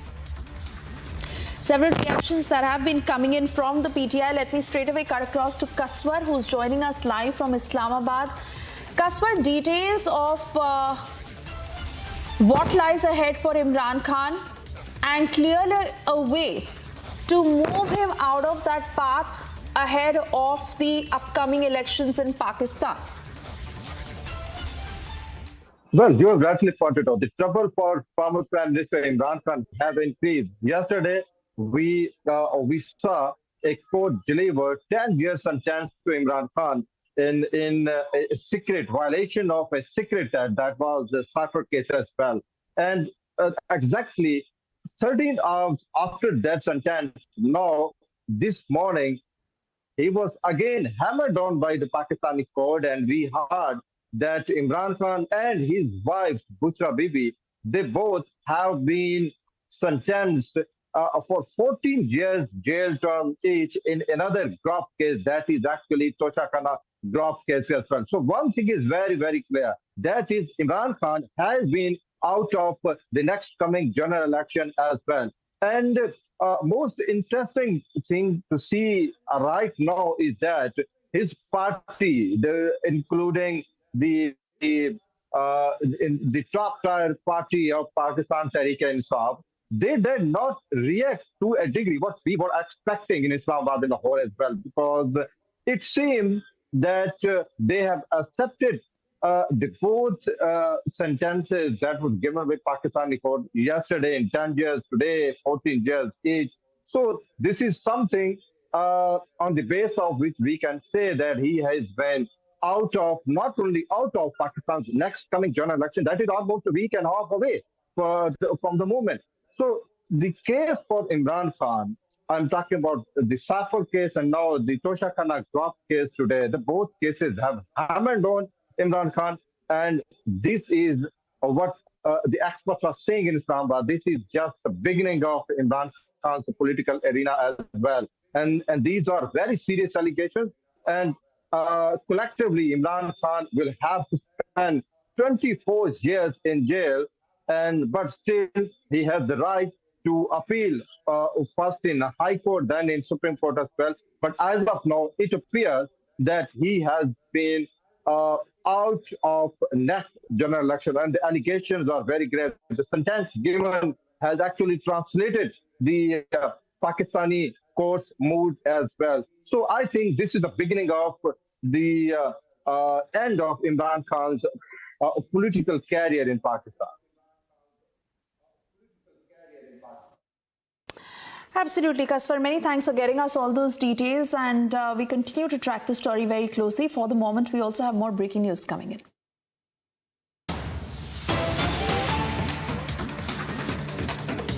Hectic political developments that are taking place in Karnataka. Questions emerge over whether Janardhan Reddy will officially merge with the BJP. 6 vice presidents of Kalyan Karnataka Pragati Paksh are to hold a meeting in Bengaluru at 5 p.m. today. Janardhan Reddy is likely to join the meet shortly and take a final decision by this evening, is what we are gathering. The final decision on the merger with the BJP will be taken after he speaks to office bearers of his party. Janardhan Reddy, who is an MLA from Gangavati Assembly constituency in Koppal district, fast-paced political activities that are taking place at his residence in Parijat in Bengaluru. And the question emerging on whether Janardhan Reddy is all set to merge with the BJP. We have Dr. C.N. Ashwath Narayan with us. Let's go across and speak to him. Now, there is a very controversial statement which has come in from the Magdi MLA, H.C. Balakrishna. He says that the guarantees will be scrapped if you do not vote for the Congress government in the state of Karnataka. How are you looking at this, sir? One more terms and condition coming in. And also, this is nothing more of a blackmail to the people of Karnataka. See, Congress party is a party of arrogance.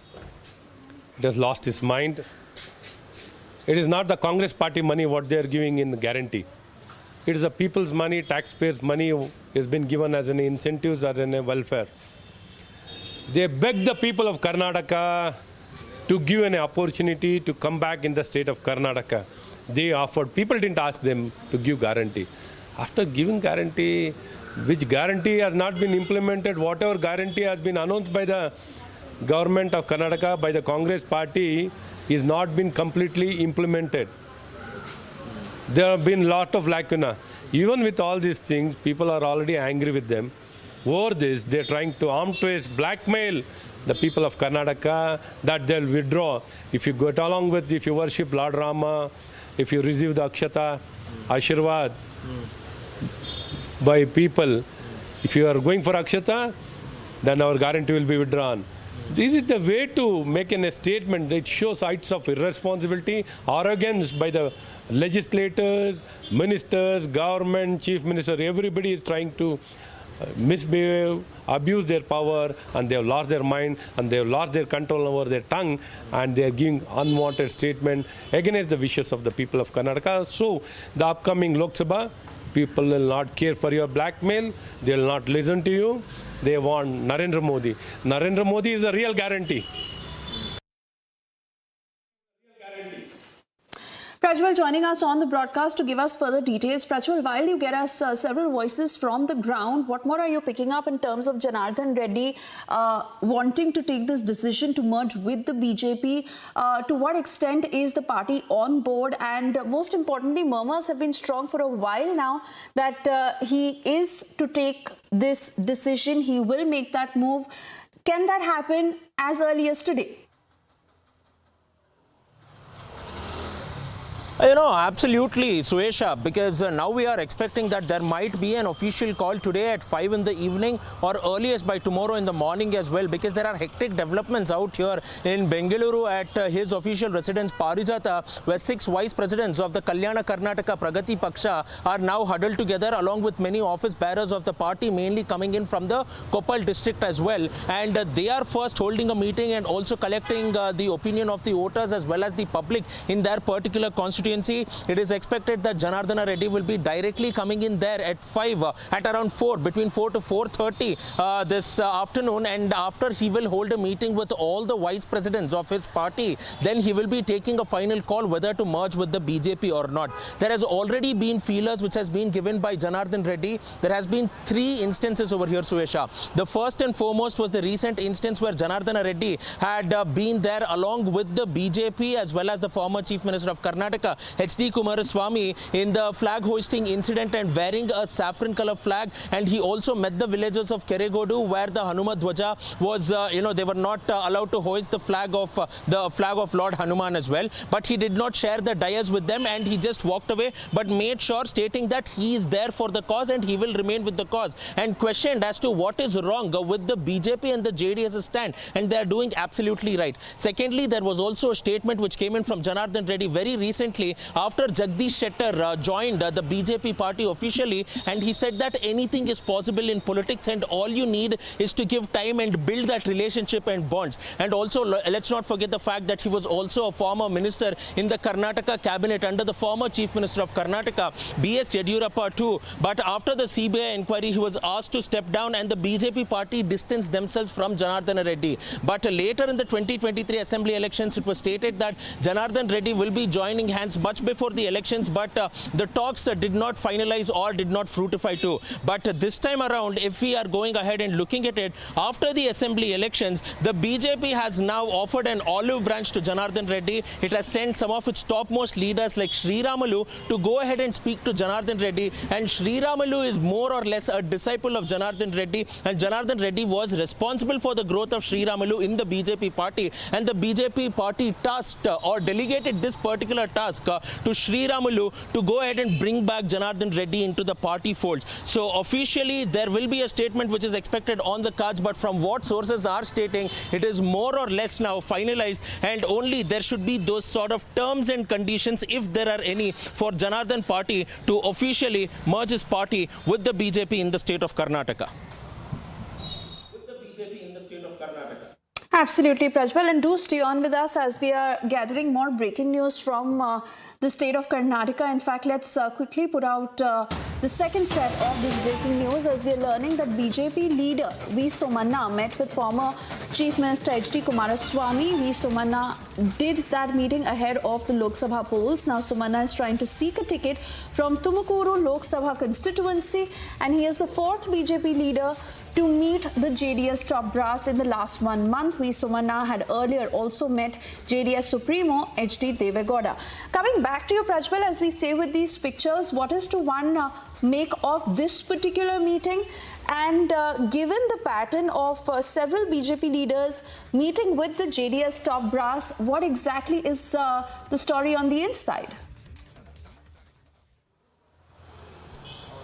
You know, the writing is very clear on the wall, Suesha, as of now, because both the BJP and the JDS are putting a united front in the state of Karnataka, and both the parties are not discussing about the seat-sharing formula, but they're speaking about the larger picture of going ahead and clearly sweeping all the 28 Lok Sabha seats in the state of Karnataka and to strengthen Prime Minister Narendra Modi. This was also reiterated by the former Prime Minister H.D. Devegowda as well as the former Chief Minister of Karnataka, H.D. Kumaraswamy, as well. And he stated that this is nothing less. We are not speaking about the seat sharing process at this point of time. All we need to go ahead and do is strengthen Prime Minister Narendra Modi. And also looking at the fact, V. Somanna is a very prominent leader, even though he was defeated in two constituencies, both in Varuna as well as Chamundeshwari as well, where he lost out to the sitting Chief Minister Siddaramaiah as well. But nevertheless, he is a very prominent leader from the Lingayat community, and the recent show of strength by V. Somanna in Tumkuru at the Siddhaganga Math, later him going ahead and meeting the high command leaders in New Delhi, and if all these developments are to go by,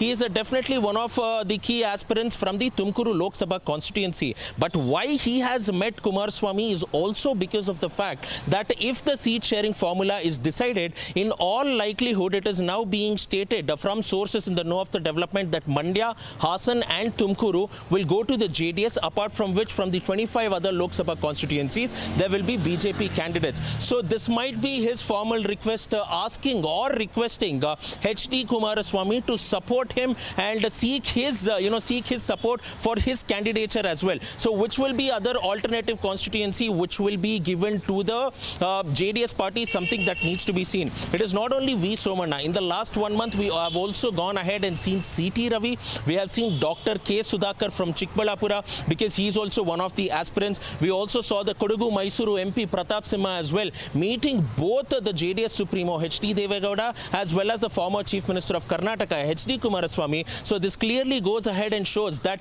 H.D. Kumaraswamy and the JDS party still holds the sway over the Vokkaliga votes as well. And these are some leaders who are basically representing the BJP from Vokkaliga dominated strongholds too. So getting Kumaraswamy's support as well as his trust on their side would definitely do a lot and loads to their confidence as well. So therefore they are approaching them. So anything could go ahead and happen over here, and how the JDS will respond to it and what will be the sort of seat sharing formula. Will it be 25 plus 3 or 24 plus 4 or 23 plus 5 is something that needs to be seen, because it will happen only in these three permutations and combinations as well. So even as the Lok Sabha polls are months away, the developments are getting interesting, and even the caste equations and the numbers dynamics too are only becoming an edge of seat thriller in the state of Karnataka, Suesha.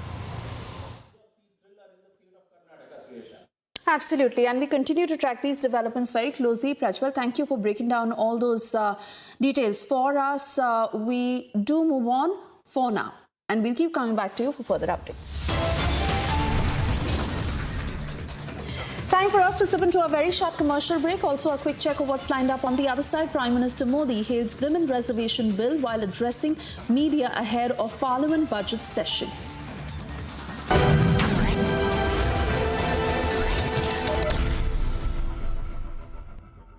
QS and THE, the world's foremost university rankings organizations, have ranked Amity amongst the top 3% universities globally, making it among the very few Indian universities to be included in both rankings. Yet another top ranking for Amity University.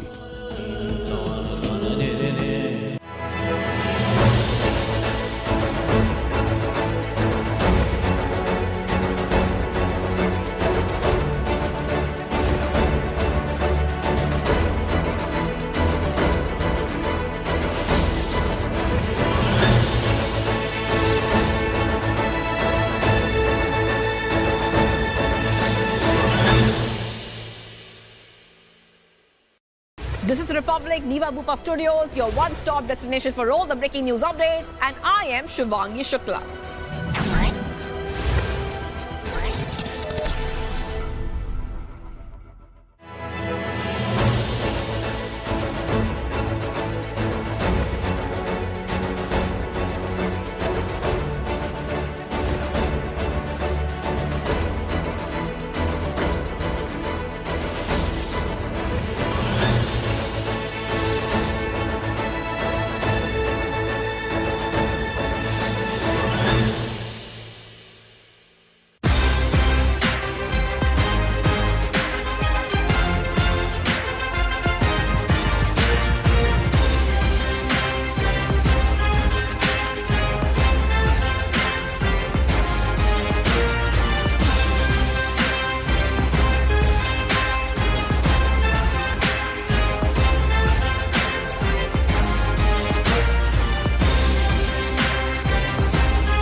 This is Republic, Niva Bupa Studio, your one-stop for all the breaking news updates, and I am Nikita Sahai.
Seized 103 gold biscuits at the India-Bhutan border near Daranga LCS in Assam. Foreign currency with a value of 2.27 lakh rupees and 1.12 lakh rupees was also seized.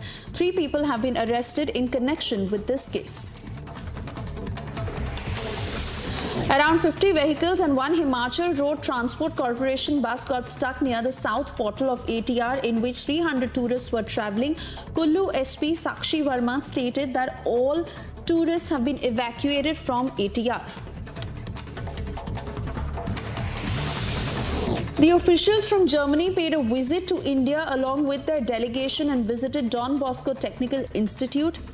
The German Secretary of State at the Federal Foreign Office, Susanne Baumann, stated that the country needs well-trained workers and is opening its arms to young, skilled professionals from India in the fields of technology, IT and medical science. Lok Sabha revoked suspension of 3 opposition members who were initially suspended during the winter session of Parliament. These leaders faced suspension for violating the rules during the session, and their case was referred to the Privileges Committee. A total of 146 members, unprecedented in number, were suspended from both the Lok Sabha and Rajya Sabha for similar reasons. Several passengers were injured after a tragic bus accident occurred in Madhya Pradesh. Dr. Anil Ode, civil surgeon, stated that they received information about the incident and the condition of the 3 passengers was critical.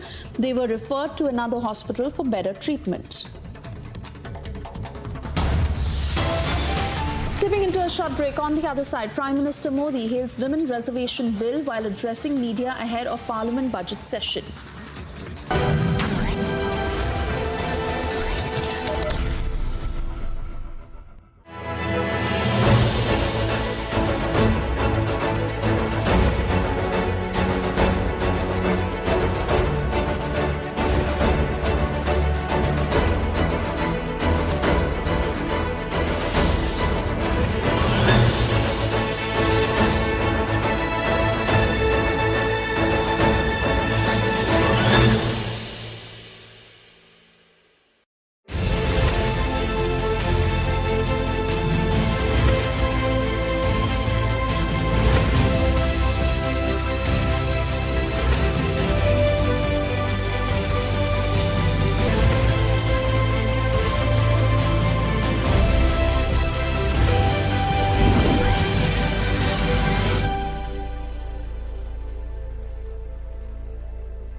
This is Republic Niva Bhupa Studio, your one stop for all the breaking updates. I am Rakshita Mishra.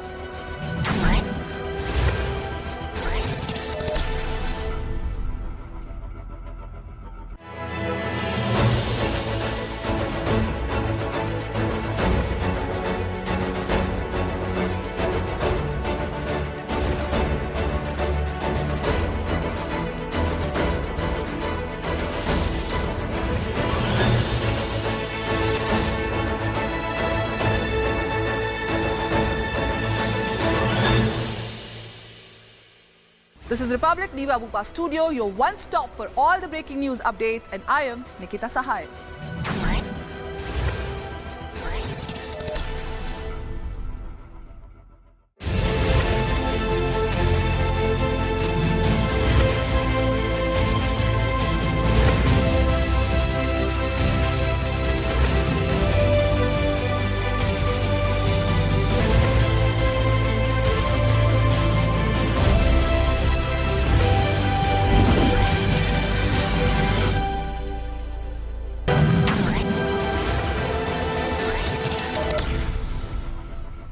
With the interim budget just around the corner, in this special segment, we explain the lock-in procedure followed during the interim budget process.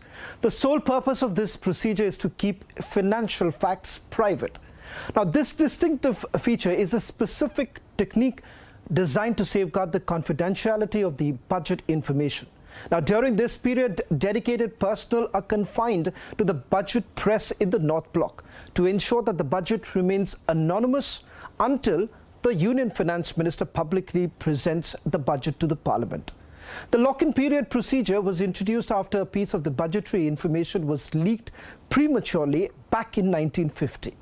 The controversy escalated to the extent that the then Finance Minister, John Mathai, had to resign due to a breach of confidentiality.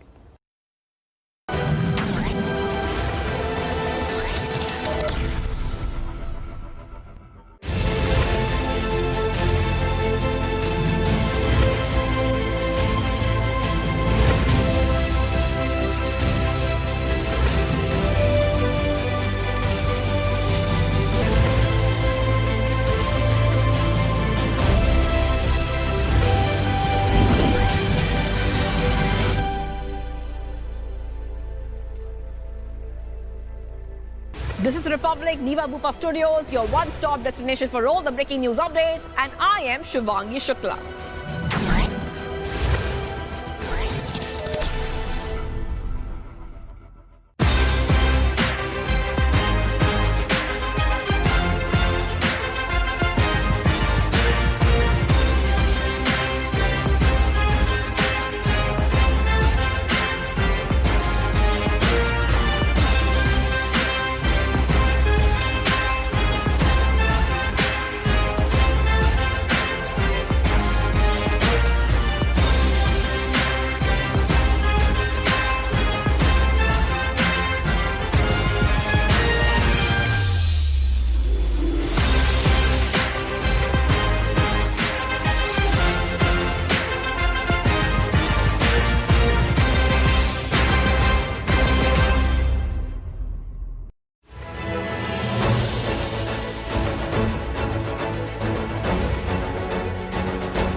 This is Republic Niva Bupa Studio, your one stop for all the breaking updates. I am Rakshita Mishra.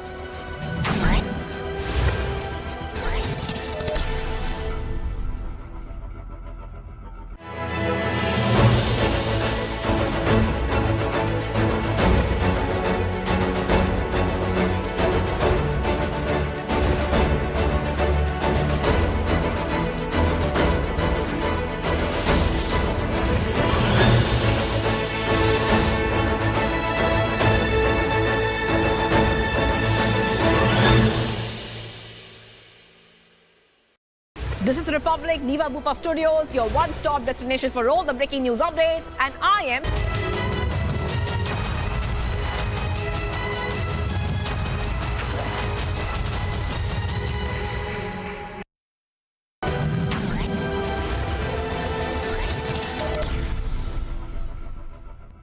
Maharashtra के नासिक में हुआ। हम अपने पूर्व साथियों के निधन पर गहरा शोक व्यक्त करते हैं।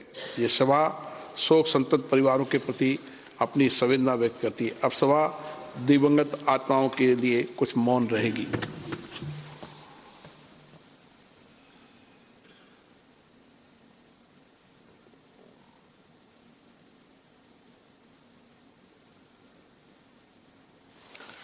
ओम शांति। Item number 3, Shri Sunil Kumar Singh. माननीय अध्यक्ष जी, मैं विशेषाधिकार समिति का 7वां प्रतिवेदन हिंदी और अंग्रेजी संस्करण सभा पटल पर रखता हूं। धन्यवाद। सभा की कार्रवाई गुरुवार दिनांक 1 फरवरी 2024 को प्राप्त 11 बजे तक के लिए स्थगित की जाती है।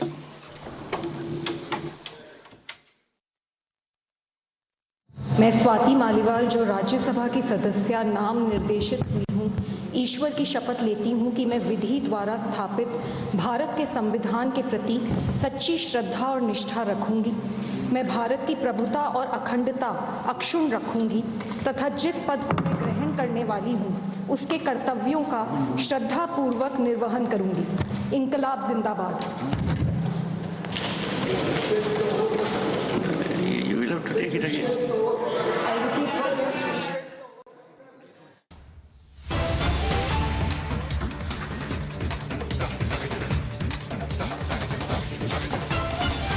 Alright viewers, we have a big story in. Officers of the Enforcement Directorate are scheduled to visit Jharkhand Chief Minister Hemant Soren's residence at around 1 p.m. that is now, to record his statement in a money laundering case linked to the alleged land scam amid speculation of his arrest.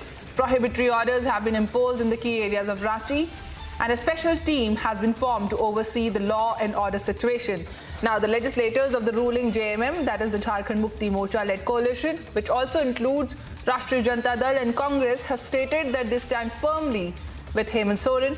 They have also signed a letter of support without any names, as speculations about that the Chief Minister's wife, Kalpana Soren, will be handed over the reins are also making the rounds.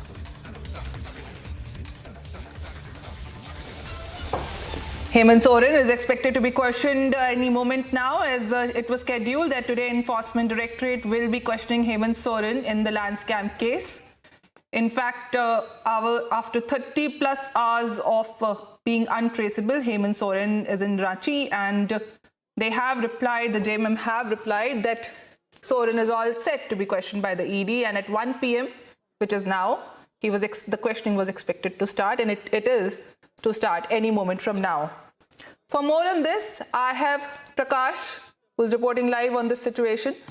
Prakash, a very good afternoon to you. It's more than 1 p.m. and Hemant Soren is expected to be questioned by the Enforcement Directorate in the land scam today. Now, amid all this tightened security and whatever is happening there, what is the mood and expectation from this ED questioning? Prakash. Well, I'm here outside Hemant Soren's official residence in Ranchi.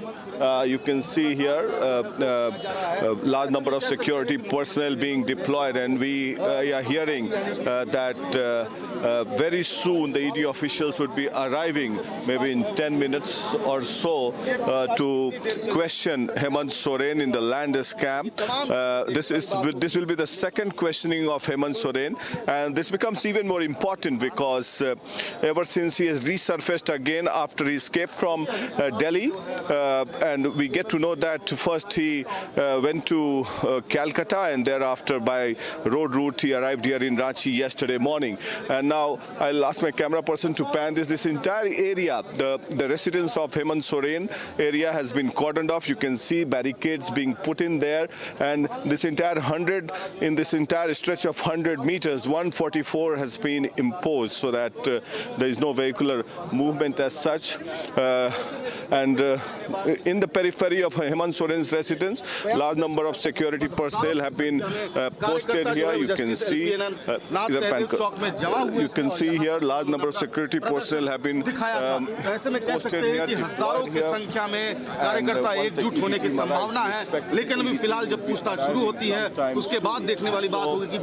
As far as this questioning is concerned, this questioning becomes important as a matter of fact that there are certain documents that were recovered by the ED from the registry office in Ranchi, and a portion of land was registered in the name of Bishnu Agarwal, who is a businessman. He served a jail sentence in this particular case, and it was a government land, and this was not supposed to be sold by any government officials. And since DC was the custodian of the land, Chavi Ranjan, the then DC, has also been arrested. Now, what are the charges against Hemant Soren? One should understand. There was a confessional statement by one of the employees in the registry office saying that boss ka aadesh tha. So who is the boss here? Boss means the ED officials feel that boss is Hemant Soren, and that is how it was got registered in the name of Bishnu Agarwal, and a certain portion of land was earmarked and kept aside, presumably for Hemant Soren's family. Now, you cannot do that. So on the basis of those investigations, the documents that were unearthed from the registry office thereafter, the ED is questioning Hemant Soren in the land scam case on the outskirts of Ranchi, since it was a government land, and government land cannot be sold to any private property. That is the norm and the protocol. But being in the Chief Minister's office, the allegations are that he influenced the land be sold to some private businessman, and that is how the large number of people have been arrested in this particular case, charged seated in this case, and this is the second time that the questioning of Hemant Soren would be done today, and we'll wait and watch what happens. But last time around 8 to 10 hours of questioning was done. Today also we expect the same, because it will be high voltage drama here.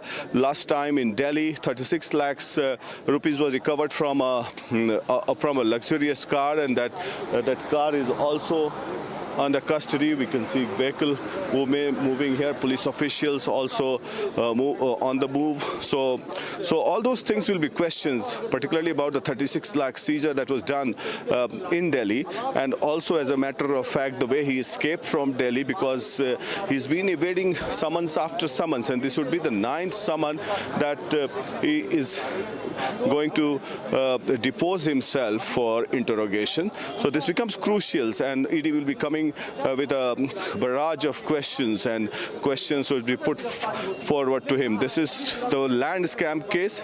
There is another case in which the ED had questioned him earlier that was pertaining to the mining scams, pertaining to money laundering by people close to him. So agency is tightening its noose on Hemant Soren, and yesterday he was in a huddle along with all his MLAs from the Congress Party, JMM, CPI, RJD, planning the next move if there was any political eventuality in case he was arrested. But it looks unlikely that he would be arrested today, so that he can install his wife Kalpana Soren as the chief minister. But there has been a feud in the family itself. His elder brother's wife, Sita Soren, who is also an MLA, challenging Hemant Soren that this time she is not going to budge. So all kinds of things happening, differences within the family also Hemant Soren is facing, and ED tightening its noose on Hemant Soren. Back to you. All right, Prakash, do stay with us. Let's listen into some reactions that are coming in.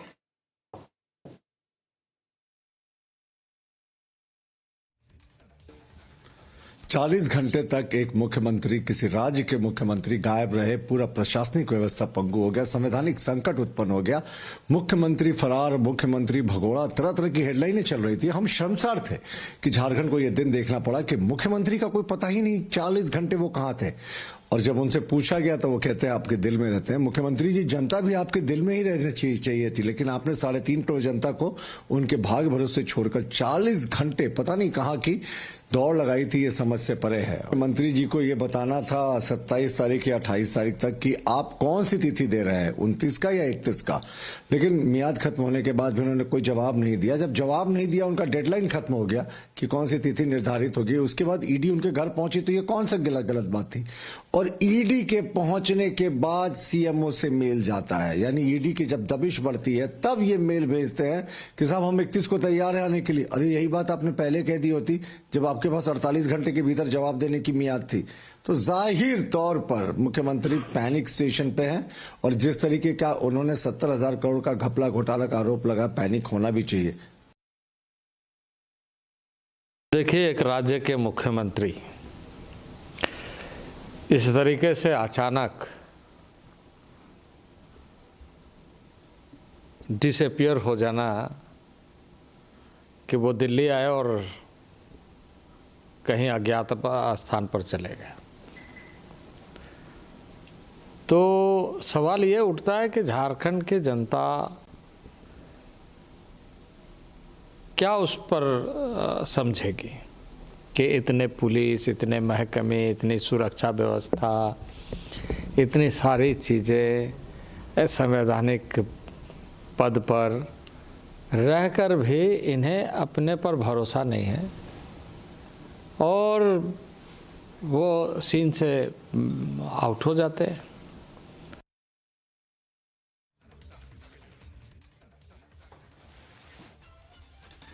All right, Prakash, I'll come back to you. Now, as you yourself said that the central agencies like ED, they're tightening their noose around Hemant Soren's throat, as there are also 2 other cases against him.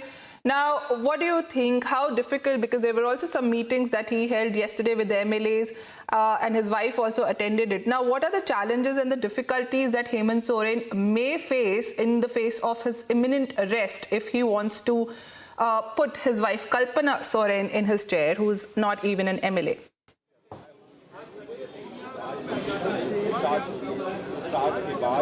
Well, as far as Hemant Soren's arrest is concerned, we'll wait and watch, but it looks unlikely that that kind of situation would arise here in Jharkhand. But ED has swung into action as far as this particular case is concerned. And ever since this state was carved out of Bihar, this state has been marred in corruption. Politicians after politicians have been involved in corruption. There was a Madhu Koda scam also, which was to the tune of 10,000 crores. So he was the chief minister, independent MLA, and now again Hemant Soren, ever since he was elected as the chief minister of Jharkhand, his father was also the chief minister of Jharkhand. He was also involved in a lot of corruption cases when he was a central minister, mines minister, and in fact he was also on the run when he was the central minister in 2003-04 under the NDA government. So this is the second time that has been happening in the family that his Hemant Soren, the son of Shibu Soren, was also on the run. He had to escape from Delhi. But as far as his arrest is concerned, ED will first question him on various issues regarding the land scam, regarding his influence being used to get the land registered in the name of a private businessman, regarding the land being kept aside for his family members, and that to a government land, because the rules and regulations says that the government land cannot be sold. But as a matter of fact, this portion of land has not been registered in the name of Hemant Soren or any of his family members. The charges against him are that he used his influence to get the land registered in the name of a businessman. So how would that be proved? That is another question, but there is a confessional statement from one of the officials in the registry office saying that I got a call and I was asked at the behest of Hemant Soren to do this work, and that is how the Deputy Commissioner of the then Deputy Commissioner of Ranchi, Chavi Ranjan, used his powers to get the land registered, and he is serving a jail sentence right now. So misuse of office is the charge against Hemant Soren. So we'll wait and watch what kind of questioning is being done to Hemant Soren, and it will be a long hours of grilling because the ED team and the ED officials have arrived from Delhi, and they are on their way. They would be reaching anytime soon here at the residence of Hemant Soren to start the questioning right behind this official residence, because time and again he has evaded the summons. He has defied all the summons here. This is the 9th time, and through an email, a time was given to Hemant Soren for questioning yesterday when he escaped from Delhi. Back to you. All right, Prakash, do stay with us. Let's listen into some reactions that have come in pertaining to Hemant Soren's ED questioning today. आज के लिए तो खुद समय दिया है माननीय मुख्यमंत्री ने, पूछताछ होगी, सहयोग करेंगे, प्रश्नों का जवाब पहले भी दिया था, आज भी देंगे। लेकिन एक जो पूर्वाग्रह दिखता है केंद्रीय एजेंसियों का, लगता है कोई टास्क मिला हुआ है ऊपर से। किस लिए मिला है? आप क्या करना चाहते हैं? आप चुनी हुई एक लोकप्रिय मुख्यमंत्री, आदिवासी मुख्यमंत्री के साथ कैसा बर्ताव करना चाहते हैं? आपका क्या बिहेवियर रहेगा? आपके आगे की रणनीति क्या है? आज सभी का खुलासा हो जाएगा, और हम तमाम लोग, इंक्लूडिंग हमारे मुख्यमंत्री, फौलादी मुख्यमंत्री, हर स्थिति से निपटने को तैयार हैं।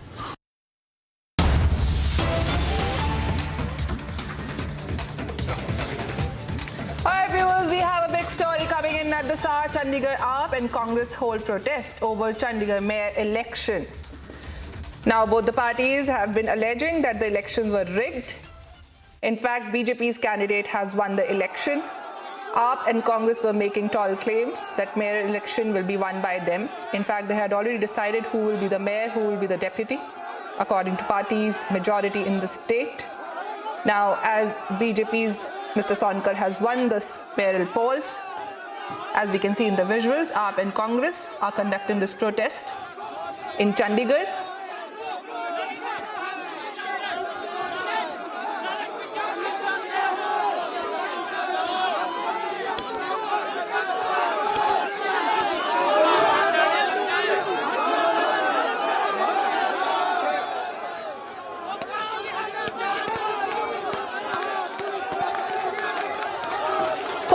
this, viewers, I have my colleague Amandeep, who is in Chandigarh. Amandeep, a very good afternoon to you. Now, this is a major blow for AAP and Congress alliance in Chandigarh for the mayoral polls. As they had predicted, their candidate has not won the majority, and it's BJP's candidate who has won the majority for the mayoral elections. Now, what is their future what will happen here? First of all, they have registered this complaint in Sector 17, and also what are they looking for? Bigger alliances. They could not even make it through this mayoral poll in Chandigarh.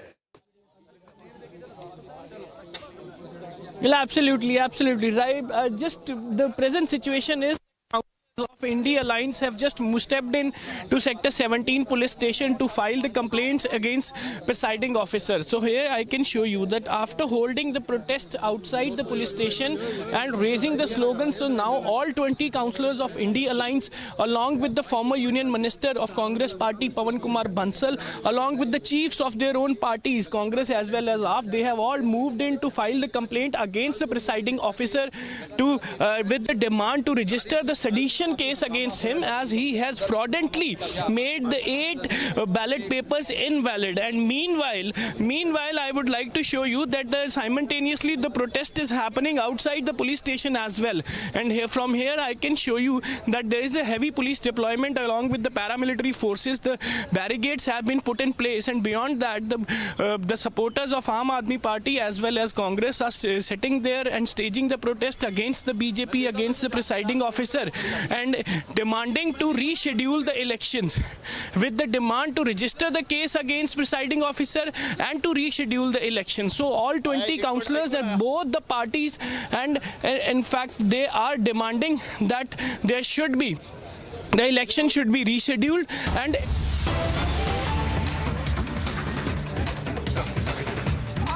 Sorry, we had to cut in the broadcast on Chandigarh, where AAP and Congress are protesting. We have big story in terms of Hemant Soren, as the ED team has reached Hemant Soren's residence just a while back. We were talking to my colleague Prakash, and we were expecting the Enforcement Directorate team to reach at any moment. Now the Enforcement Directorate team has reached Hemant Soren's residence. In fact, I would like to go to my colleague Prakash, who's there.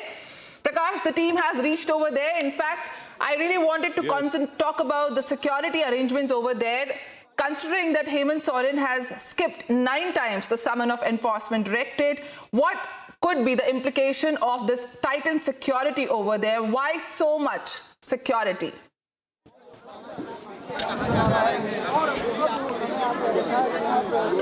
Well, the ED team has arrived in 4 or 5 vehicles here, and they have entered inside the residence of Hemant Soren, and as we can see, security is tightened here outside the residence of Hemant Soren. All Jharkhand police jawans have been deployed here in large number, and this entire area has been cordoned off for security reasons. Till in the vicinity of 100 meters of Chief Minister's residence, prohibitory orders have been announced, as well as 144 have been imposed, so that there is no outside vehicular movement in this particular area. And also, as a matter of fact, since Hemant Soren is the Chief Minister of Jharkhand, so that none of his supporters also make an entry into this area and create chaos and hangama here, because as it happens in the case of politicians, when they are questioned, large number of supporters gather outside in solidarity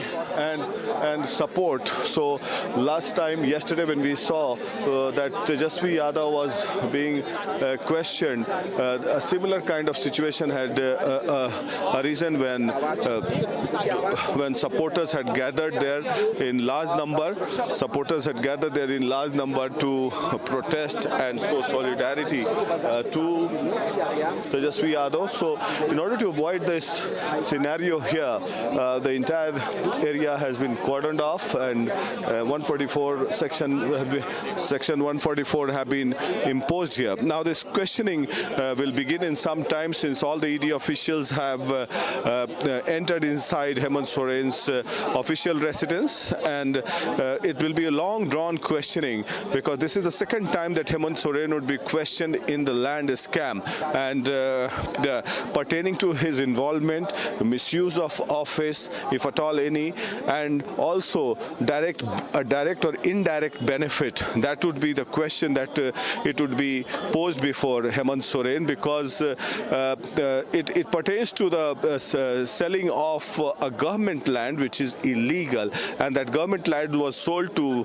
Vishnu Agarwal, one of the key accused in this case, who has served a jail sentence and he is on bail right now, and also an IAS officer who was directly involved, because IAS officer Chavi Ranjan, who was the deputy commissioner of Ranchi then, and he was involved in passing the orders, and ED Hemant Soren has to convince the ED that it was not at his behest that the DC of Ranchi passed the orders of selling of a government land. As a matter of fact, the papers were unearthed after conducting raids by the ED in the registry office, and one of the officials working in the registry office had made a confession that at the behest of Hemant Soren or the Chief Minister's office, all these land were registered in the name of a private person, which is illegal. But none of the land was registered in Hemant Soren's name or his family members. So one has to see how Hemant Soren will prove his innocence and that he is not guilty in this particular case. And the ED has will begin the long hours of questioning very soon. It is likely to take place for, say, 7 to 8 hours, at least what we expect. But since this is the second questioning,